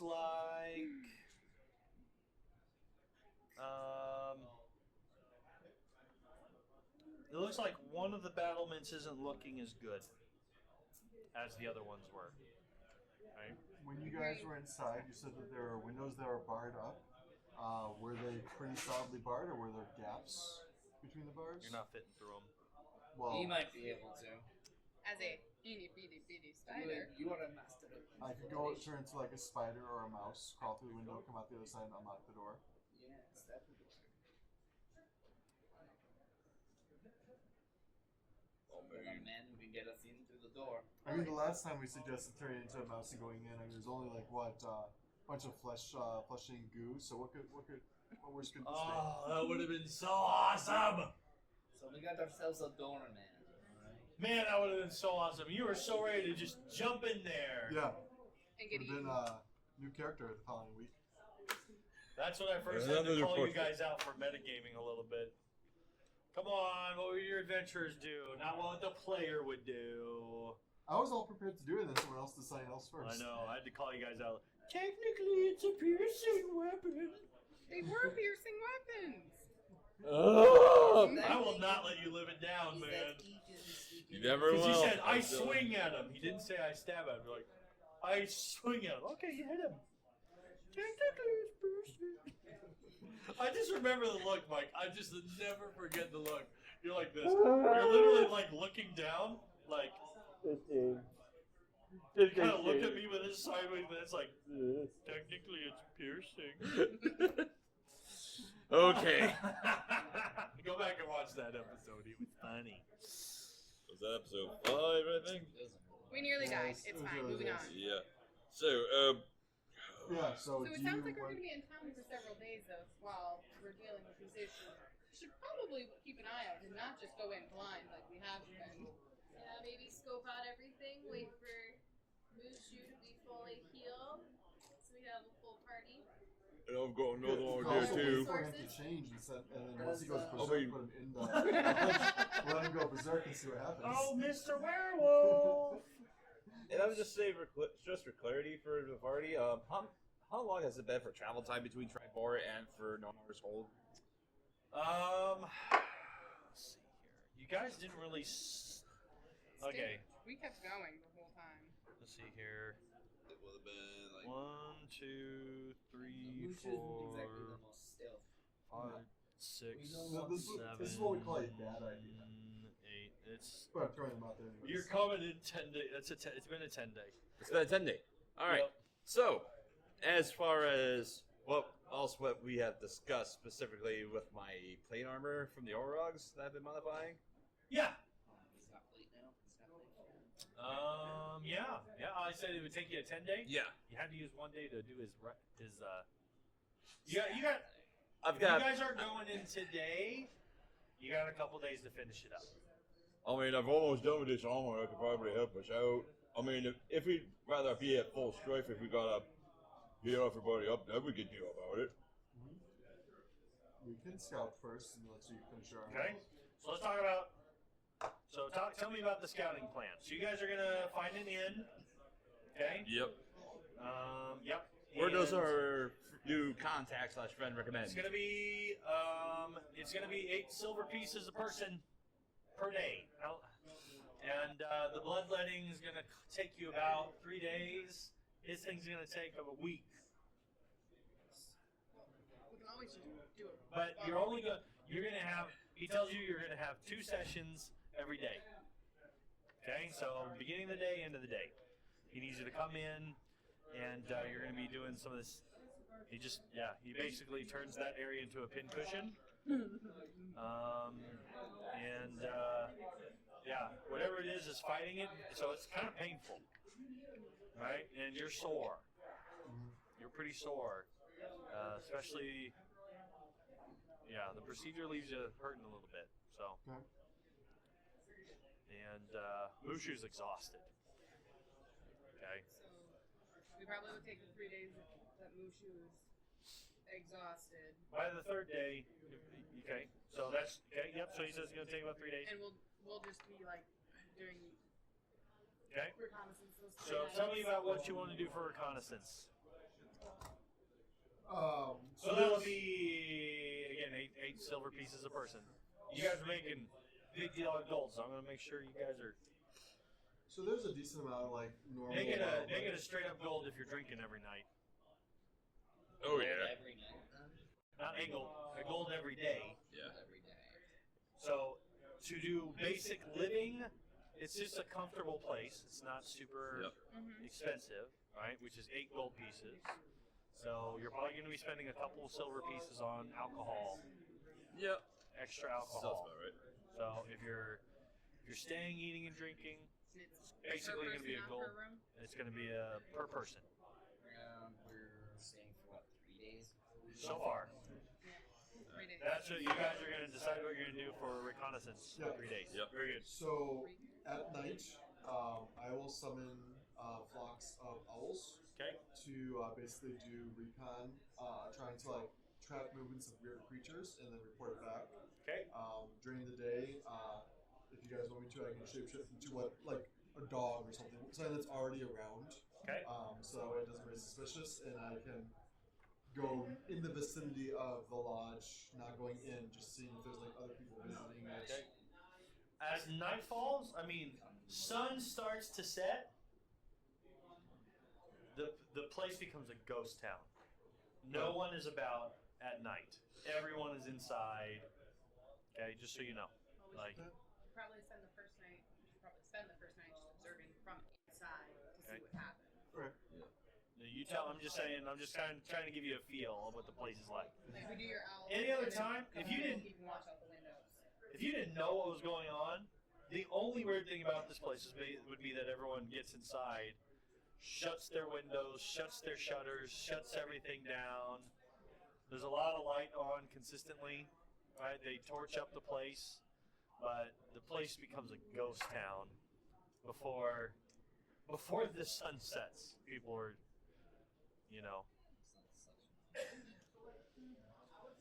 typically places have a little bit of nightlife, but this is even more so. Like, there is no one carousing. There is no one out. There's no one at the inn drinking all night. No, they're in their homes. The only people that are around are some other random travelers like yourselves. Yeah, so It doesn't seem like people stay very long because, again, unless they're coming to see, as you guys have kind of got a feel for the area, the only reason people really come is to see the healer, right? And he's been nice because he's brought them business. And people are happy that he's around, and he's a healer, good healer. So, basically, just keep our watches all night. People watch all the windows. See what happens first night. okay, Sure. Yeah. okay. I like going for a stroll, stretching my legs out. Maybe tomorrow night. At night, Yeah. okay. Walking If he's doing Probably that, then do I'm that. sending a few of my summoned creatures to watch over him. Okay. I'll be right back. You won't even know. Okay. Where do you go? Just around the town. Okay. You trying to get inside of people's houses? I mean, what are you doing? You're just literally just walking around town. Yeah, I'm just walking around seeing. Okay. Just seeing, observing. Sure. Any layout of the town. You know, it's a perfect time to be Sure. back. It's pretty small. Like when he says he's not going to be long, it's going to take him like 5-10 minutes to walk around the area and come back. I don't see any like creatures about. Do I? Let's find out. Give me perception. And you guys who are watching outside the window, go ahead, same thing. All right. It would probably be, or is it pretty early still? Like everyone just went to bed, Just saying this is, or is everyone? you're just giving me perceptions and just tell me what you got and I'll see what I can work with. Perception, that's 18. Okay. Only 7. 7. 13. Okay. 12. What'd you get? My owl with advantage rolled a 1 and a 3, so this is nothing. And we gotta get to a fight. Watch Key die. Or Key not do anything. Like, Key is just not there, basically. He's just taking damage in the fight. Because he's not gonna be hitting anyone with those dice. Alright. And failing all of his saves. One time you see someone with a, whatever crazy, you have like 20 wisdom. Yeah. The only time you see a person with 20 wisdom actually charmed. To be fair, that was my owl that rolled that, but still. I know, but still your dice doing It's the still my rolling. dice, yep. Alright, so, so you're walking around. The only thing you notice is one person, like, watching you from their window. I'll wait. There's kind of this, like, They're like, I'm about to watch someone whatever. die. It's like a little kid just like, what's that? right? Yep, that's kind of all it is. And the rest of you guys, it's just dead quiet. It's quiet. Too quiet.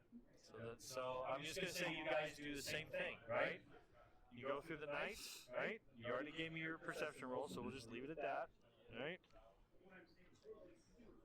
Let's see what story the dice help us tell.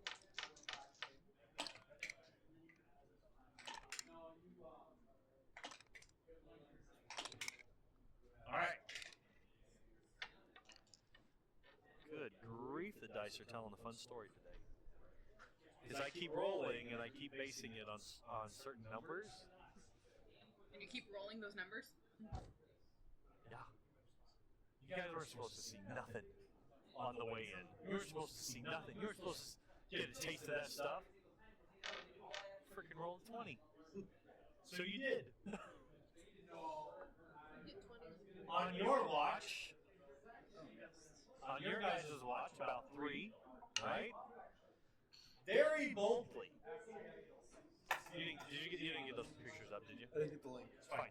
You didn't get the link? Okay, well, I'm going to put up some pictures here. Okay.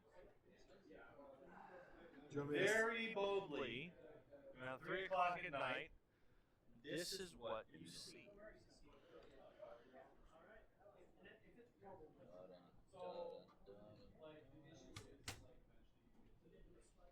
I have no idea what that is. Okay? At least they're smiling. And you see them writing that.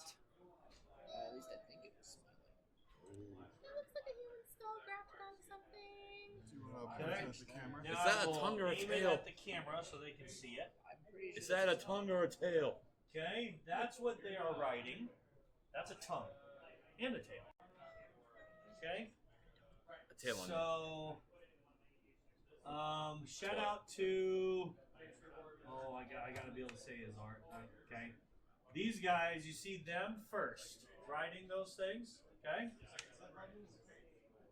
They don't have any eyes.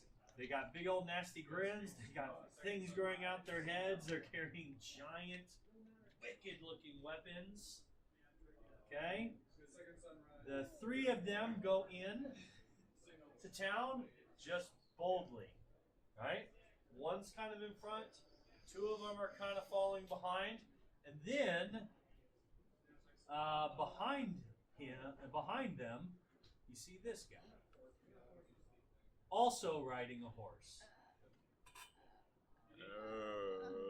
You see this thing with looks like tentacles coming out of its head, but at the same time, these things you can't tell if they're orbs or eyeballs or whatever. Grotesque. You've never seen anything like this before. Promise you. Right?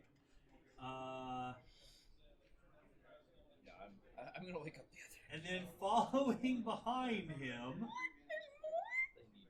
you see this guy just walking. That's probably the big enforcer. There's eyes, a mouth, and A tentacle on the back and several tentacles for an arm. it looks like a hairy mouth. Shout out to. Can you read that? No. That guy. Too fuzzy. Okay, I'm gonna spell it. Okay. Shout out to. To that guy. Oh, These I don't know how to Lovecraftian say horrors. This, guys. Okay, so I'm gonna spell it.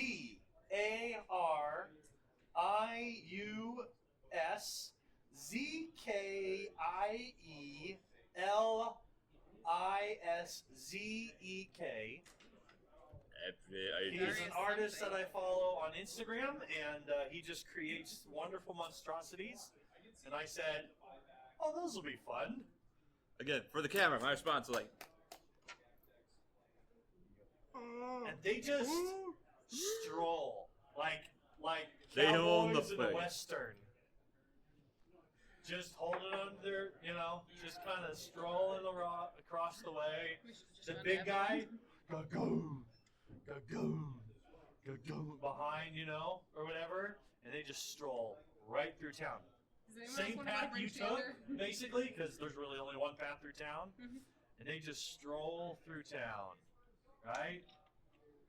And then as they hit to the edge of town, they start kicking up. This is on the first night. This is on the first night. Because, guess what I rolled? Where are they I rolled heading? Where are they exactly what I said. If I roll this, then something crazy is going to happen. I'm like, it won't heading? happen. Are they heading So up towards I'm- the lodge, or where are they heading? They're heading out of town, and they're going to, you kind of lose sight of them at that point. So I cast my conjure animals, a bunch of bats. Okay. Actually, I'm going to do a handful of bats and a handful of owls.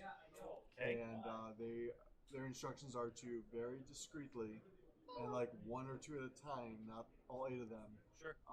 to follow these guys from a decent height, Sure. All right. and then come back and tell me where they went. Sure. So they. Okay. So your night continues. Right? How long does this happen? This is an hour. yeah, So they can that's an follow hour. for about a half an hour or so. They can actually follow probably for about 50 minutes and then sprint back. Okay. Because these guys are just walking. Depending on where they go. Yeah. No, they start galloping off. Right. Still, When they their, get out their of town. flight speed's probably going to be a lot faster than Right. the ground speed. So Yeah. So they start. Okay. So after about 45 minutes or so. No, sorry. When the about 50 minutes out, you see them start to return or whatever, and you get. Do they? they don't They're speak fey. in words. Yeah, they don't speak in They words. speak in like messages and like visuals and stuff like that. I would Okay. assume. Again, like the way that I've always done animals. So if you like this, that's fine, or else we can figure out something else. It's more like, again, they speak in instinct, right? That's all they know. They don't think like we think. They process by instinct, right? And so they speak a lot through emotion, right? So you're able to feel, right? And then you're able to get like general directions and like, fast and slow and dark and bright and loud and big idea concepts, right? Mhm. And like stalking and prey and hunter and that kind of stuff, like basic. It's not quite cavemanish, but kind of like cavemanish, right? Well, again, though, hang on. I'm sorry. I really gotta. They're able. It says they're able to speak to you. I don't think they can speak in words, but let me. So I can speak to them, and they understand everything I say. Yeah. Um, So they can like do things. yeah. So let's see here. They obey any verbal commands that you issue to them. They carry out those commands. Otherwise, they just defend themselves. I mean, it doesn't explicitly say they can do recon, but I don't see any reason why they could, because that's a command. Well, they can follow, Yeah. right? But being able to relay that, you might. I think you need. You're gonna have to speak with. You're gonna have to cast speak with animals. So Do you have that? I do. Question is, do I have it prepared? I mean, I you do. would know. Because it's a rich. Yeah, I actually do have it, and it's a ritual. It's not concentration. Oh, it is concentration. Is it? Is it? Oh no, it says communication, not concentration. So no, conjure animals is concentration. Speak with animals is not. Okay. So I okay. could do that while I was. So you're waiting gonna for the- burn up 2 spells doing this from now on. First level and a third level. Yep. Okay, gotta remember that. 'Cause that matters. All right. So yeah, so they were able to communicate to you that they kind of went through the forest and they were just killing. You know, anything that came in their path. They would when they found something alive, they would chase it down and take it out. Like that's just what they did. You know, and not everything. Not everything. They passed by birds and squirrels and rabbits. They came across. We'll say they found a bear, and they took it out, right? And they grabbed that, and it was around that time that their time had kind of run out, so they had to come back. So they just watched them go out and hunt. So that's what they found. Okay. Did the bear put up even remote chance of a fight there? No. Okay. No. Nope. They seem sad. Your animals seem sad watching it, you know. It was just, they describe it being pretty brutal. So. Were they doing it more so for sport, or were they taking the carcasses back with them? They were kind of chopping up the carcass when they left. So you're not really sure. But for the other animals that they hunted down before that, before the bear? You said they killed You those, know what? right? I know I did say that. I'm gonna actually take it back. Okay. Yeah, they were just hunting for something big. They found it. They killed it. And they were cutting it up when they left. Yeah. And they say specifically it was kind of like the front three. The guy in the back just kind of didn't do much. Just kind of, the big guy just kind of stayed close by. So, yep. That's what they found. All right. So what do you guys do next? You've gained some interesting information because of Daniel's old dice. Oh, hey, that one. Hey. Daniel's old dice rolled in a very helpful way to you guys. Sounds like. Yeah. Thank you, Daniel's dice. It's a big forest out there. Why would they come next to the end? The only way they're going to come to the end is if I say I roll this number. Oh look, I rolled that number. So there you go. All right, what do you want to do next? So you all have seen some horrific things. How does everyone feel? Terrifying. Yeah, scratch. Do you need help packing your bags? Do you? Oh no, I have mine packed already. I'm good. Here, let me get this money. I don't have. Why would I have anything out? My bag is endless. Sorry, do you need? I mean, I've got. We Almost should actually leave. gonna sell this chainmail that I've got. I'm just feeling around a bit almost. I'm almost somebody else is gonna get rid of my chainmail. I mean, wait. Stark, you're mumbling. You need to enunciate, darling. I know. Oh, thank you, Zidori. But honestly, I'm just. those are some rather horrid creatures, and I'll just kind of confirm with Tame and just be like, just insert default opinion for Tame in here, and it's like, it's just like, I'm not sure if because that ain't natural. No kidding. I think you can all agree that that ain't natural. Please. What are you Sir, saying? I've you're seen not 6 of these in like 3 years. I didn't Everybody send insights an you. email, by the way. I just did. Definitely not natural. 16 is. I'm lying through my. I'm totally joking. Okay. But we are leaving, right? Yes, in a week we're leaving. Well, if we don't Yeah, help business still the in town. town, though, they're not gonna heal. You guys, right? Exactly. Help the town, we won't be able to help ourselves. Like, It'd be kind of You saw those suspicious if we left without our 2 people being healed. We traveled all this way to heal Key. I'll get over it. He won't. Oh, I'm not sure. We need a plan. That's why we're gonna take another 2 nights while Mushu. I'm assuming Mushu's still just passed out a little bit. Yeah, Mushu's pretty tired. We're just gonna take Tame the and next 2 probably nights to equally see so what for putting up happens. with Mushu. Yeah, Taman's not going to go anywhere to probably till. And if you guys offered to take care of the problem, now again, we're getting close to where we're going to finish. So, so you guys, you guys have the. We're going to have the week to kind of figure out what you want to do. But Yeah. you do. I can guarantee that they'd be like, yeah, we have to take care of this issue, and maybe, So I would like to shapeshift into some sort of hound. Yep. And I picked up the scent Big in snake hound? form the other day. What? How big? Like a a normal mastiff? size hound. Yeah. I don't want to draw too much attention to the pack. A hunting hound. Sure. Our dog. Yeah. Say what? We have a dog named Dakota. And I would like to kind of sniff around the town, pick up the scent. I should be able to pick it up right near the inn. Yep. Not particularly pleasant.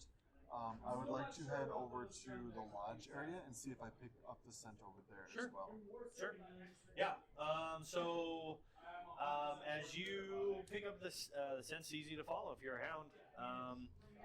You're able to follow it back, and the scent. So it takes you to the lodge, but then it starts going around the back. Okay. How far do you want to go? You want to follow the scent until the end? So when I kind of go around the lodge, what do I see behind it? Okay, so it goes around, and the back, as you kind of go around, there's well, they have the back area kind of gated off. So when these guys went up, they just went to the front door. Everything's kind of gated off, and big tall stone walls or whatever. And as you kind of go around to the back, you can see big strong gate back there that leads into the grounds in the lodge area or whatever. But again, the place is built like a fortress. All kinds of Are the walls taller than the creatures we saw? yes. Yep. Okay. Very tall. And the gate is the one that like swings open. It slides. Slides. Okay. Okay. And that's where it comes from. Yeah. And you can see now you know what you're looking for. You can totally see the claw marks. Yep. So I can see tracks leading into the. Yep. So this is where they're coming out of. Okay. I would like to kind of go around and get a sense for how large this contained area is. Sure. So the house has. I mean, the house is pretty big, right? The walls. When you guys were kind of looking at it from the outside, you weren't sure if that was house or walls or whatever, and it's still kind of hard to tell. There's a spot where you kind of get past, where you can tell the back of the house is, and then you can tell that's just, okay, there's the back of the house, here's the walled area, or whatever. and you can see trees coming out of it, you know, and again, there's places that are on all four corners where, you know, people can go and keep a watch out or whatever. The place is built like a fortress, you know, and but they look like hunting blinds.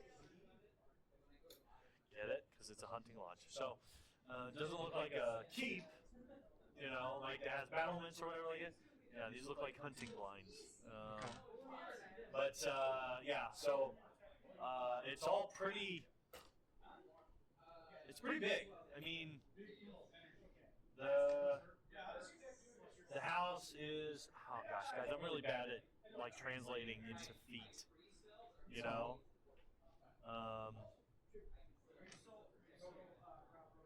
So About as big as a dungeon. no, no. The place could probably entertain pretty comfortably about 50 people in the back there. You know. Okay. So quite a bit of room. But you kind of see a spot where you're like, that's probably where the stables are, because you see kind of a couple other spots where there's like roofs in different areas or whatever, places for storage and that kind of stuff. So you kind of see that stuff. Well, actually, no, you wouldn't. This thing is too big and you're a dog. Yeah. Yeah. So I'm You gonna. can't really see much, man. That's fair. Yeah. So I am going to kind of go off around the side of it to a Yeah. place that's reasonably well covered. Sure. And I'm gonna start digging. Like, how deep does this wall go into the? You start digging? Okay. Yeah. All right. I mean, I'm a dog. I got claws. You sure do. So basically, I want to see if it's reasonable to like dig under. How long are you going to dig? Well, As long as it takes? so I can be a dog for 3 hours. Okay. I'll go ahead and spend. Well, I'll do a half hour to begin with. Where are we at this point? Like, have I made any progress? With you taking time to sniff around, being careful. No, a half hour specifically of digging. Yeah, I know. Okay. But how long did it take you to get up to this point? Probably about an hour. I was actually going to say about 25 minutes, Oh, okay. just to get from the end to follow the trail. I mean, it's far, but it's not that far. Okay. You know, everything's still kind of pretty close together. So, Okay. about 25 minutes. So you start digging. Right. All right. And so you want to see how deep it goes, to see if you can dig underneath it. Basically. Okay. All right. So you dig for about half an hour, and it's still down there. Good. Yeah, it's Okay. inside there we can see him. Yeah, I'll keep on going. I mean, Okay. I've still got another 2 hours essentially. Sure. Got a couple hours still. Okay. And I can shapeshift for another 3 hours. So. Sure. And okay. And actually, if I hit the 3 hour mark and I'm not through, I'll shapeshift inside the head burrowing. Okay. He's determined to get underneath the thing. Well, I'm just saying, like, if we want to attack this thing, maybe Yeah, going yeah. under might not be a bad idea. Not a bad idea. Now, okay, you start to kind of get. I mean, so in about a half an hour, right? I had a dog that would dig. Stupid thing. It's incredible how deep those things could go, right? Mm-hmm. In about a half an hour, he could get to the place where he could like stick his head underneath a fence, right? So based on what I'm seeing, right, a fence that comes to the ground. Okay, so after about a half an hour of digging, he can get that deep, enough where he could stick his head underneath, Okay. right? So after another half an hour, you've kind of widened it and gone down a little bit further, right? Just as you're kind of feeling like, oh, okay, I think I see the edge, right? A crossbow bolt thuds right next to you, and you look up and you see at the top of one of those lookout areas, you see that grizzly old looking dwarf, and he says, "Oi! Get out of here!" Oh, I have to do it on this side. Okay. Get out of here, I'm making muck. What are you doing? Get Yeah, out of here! And he's like getting ready to fire again. Yeah, so I'll dart off like a dog would. Yeah. Hey, 19 to act like a dog. Okay. All right. So with I don't think you have to act performance, like a dog. 17. I don't think you have to act like a dog. You look like a dog if you run and know how to run, then you probably. Well, I get a specifically priority. don't want to look like a druid that shapeshifted like a dog. I want to look like a dog that just got started. I promise you, this guy's wisdom score is not enough to tell the difference. Okay. You come You back at take that off. point? Okay. What's that? Do you come back at that point? You hear him muttering as you go off. He's like, "Stupid man! Why did I smell something? Stupid! Wow! Now, take care of it now." You know, you just hear this. Yeah. At this point, I'll probably like dart around the rest, try and go all the way around, just to like get an idea of what that looks like, and then I'll start heading back. Yeah, it's all pretty well fortified. Fortified like a yeah. That gate, was that it in the surrounded by woods, or what was? Yeah. That is in the forest. Yeah, that is in the forest. Okay. And you can see some trails heading off into the woods, especially from that point. Like you can see, there's like one specific trail that heads right into the woods from that gate area. Right. As you go around, you can also see kind of other places where they probably take off from, where it just kind of evens out. Or it kind of evens out, and it's a little bit more cleared. You can see they've been doing this for a while, so they have natural paths that they've created. Okay. Just from them being out and about and doing their thing. Hunting trails, you know how those look. Right? So. All right. Do you come back and tell us all of that? Yeah, I'll meet back up with the party and let them know Cool. kind of what I have an idea for What? next All year. right. Dog! I jump up on some furniture. When I see him do that, I go and chase after him. Okay. He wants to play with you. No, bad. Are you growling or are you like just screwing with him? Just barking his head off. I'm nipping at him. No, bad good job. All right. Keep in mind that like if you want to get your long rest, you're gonna have to go to bed here soon. Then we have a Because- long rest Oh, over I there. thought I thought we watched. Did watching Already. This is this was during their watch, right? So this is like 3 in the morning. Oh. So you have to, you can't engage in, like, if you engage in battle, you can lose it. You can do this kind of stuff, but you can only do it within the span of a couple hours. Otherwise, you lose your long rest. I thought he had ran around So in the I morning. thought I was doing that. In the morning, waited yeah. till morning. I thought you were doing it right then. No, I thought we I had waited wasn't till gonna go morning. out. Oh, okay. Okay. Yeah. At least not solo. No. All right. I thought you were crazy, but whatever. I thought you No. said it was morning. Yeah, I thought you said it was morning. And then Maybe I did. Totally possible. All right. So what's your plan? Well, the next night, I'd like to take a walk Okay. to that lovely, lovely gate, Okay. and I'd like to cast Tiny Hut and sit there all night. I would not allow Zatari to go alone by himself. You're gonna put Tiny Hut over the gate. No, I'm gonna sit back in the forest in the tiny hut that no other creature can come into once I'm in it, Okay. cast it, and watch the gate all night. Okay. So this is the idea. Unless someone objects strongly. I mean, I I'll object. object to it. I mean, Because no creatures can go through it. I'm really pretty careful. but you're all by yourself, though. What happens when it's open if they're still out there? One of them's a wizard. They 8 can hours. just. True. Honestly, Zatari is better if there's 50 numbers. You know, there's. That's I know fine. you're pretty It'll be young. fun. You're pretty young. It's just like, but this doesn't sort of like. I mean, it sounds like it's a good idea, but at the same time, it's really not. And I just want to make sure that You have an acupuncture appointment to get to, by the way. Yes. Take Mushu with just.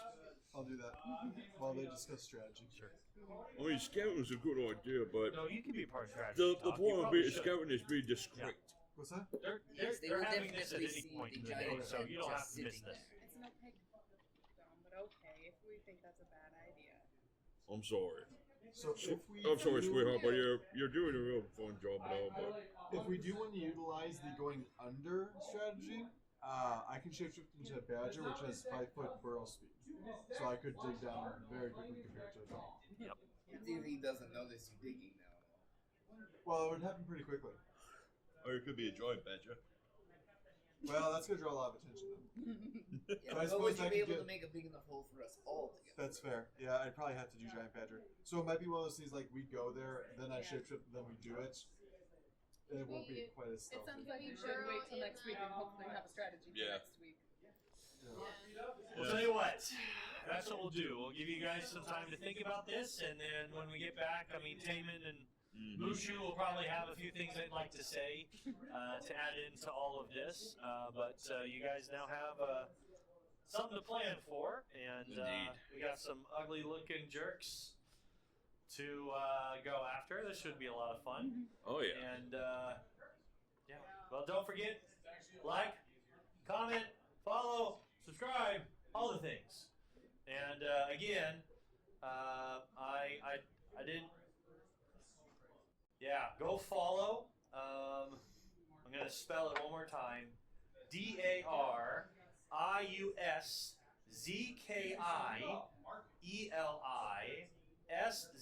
DARIUSZKIELISZEK. He's from Poland. Darius. Yeah. Zienik. Darius. I'm not even gonna try. But man, he's got some phenomenal art, and yeah, if you're a DM, use this stuff for inspiration, because boy, oh boy, I had so much fun building these guys, Right. and I can't wait to try them on my group. Da, da, da, da, da. Oh, So boy, next here we time, go. we're gonna see what these guys can do. Do you have? Or not. I was saying. We're gonna die next week. Come Oh back boy, and see here we us. go, dying again. Wee-hoo. Oh boy, here we go, guys. I'm in danger. Okay. See you next week, guys. Good night.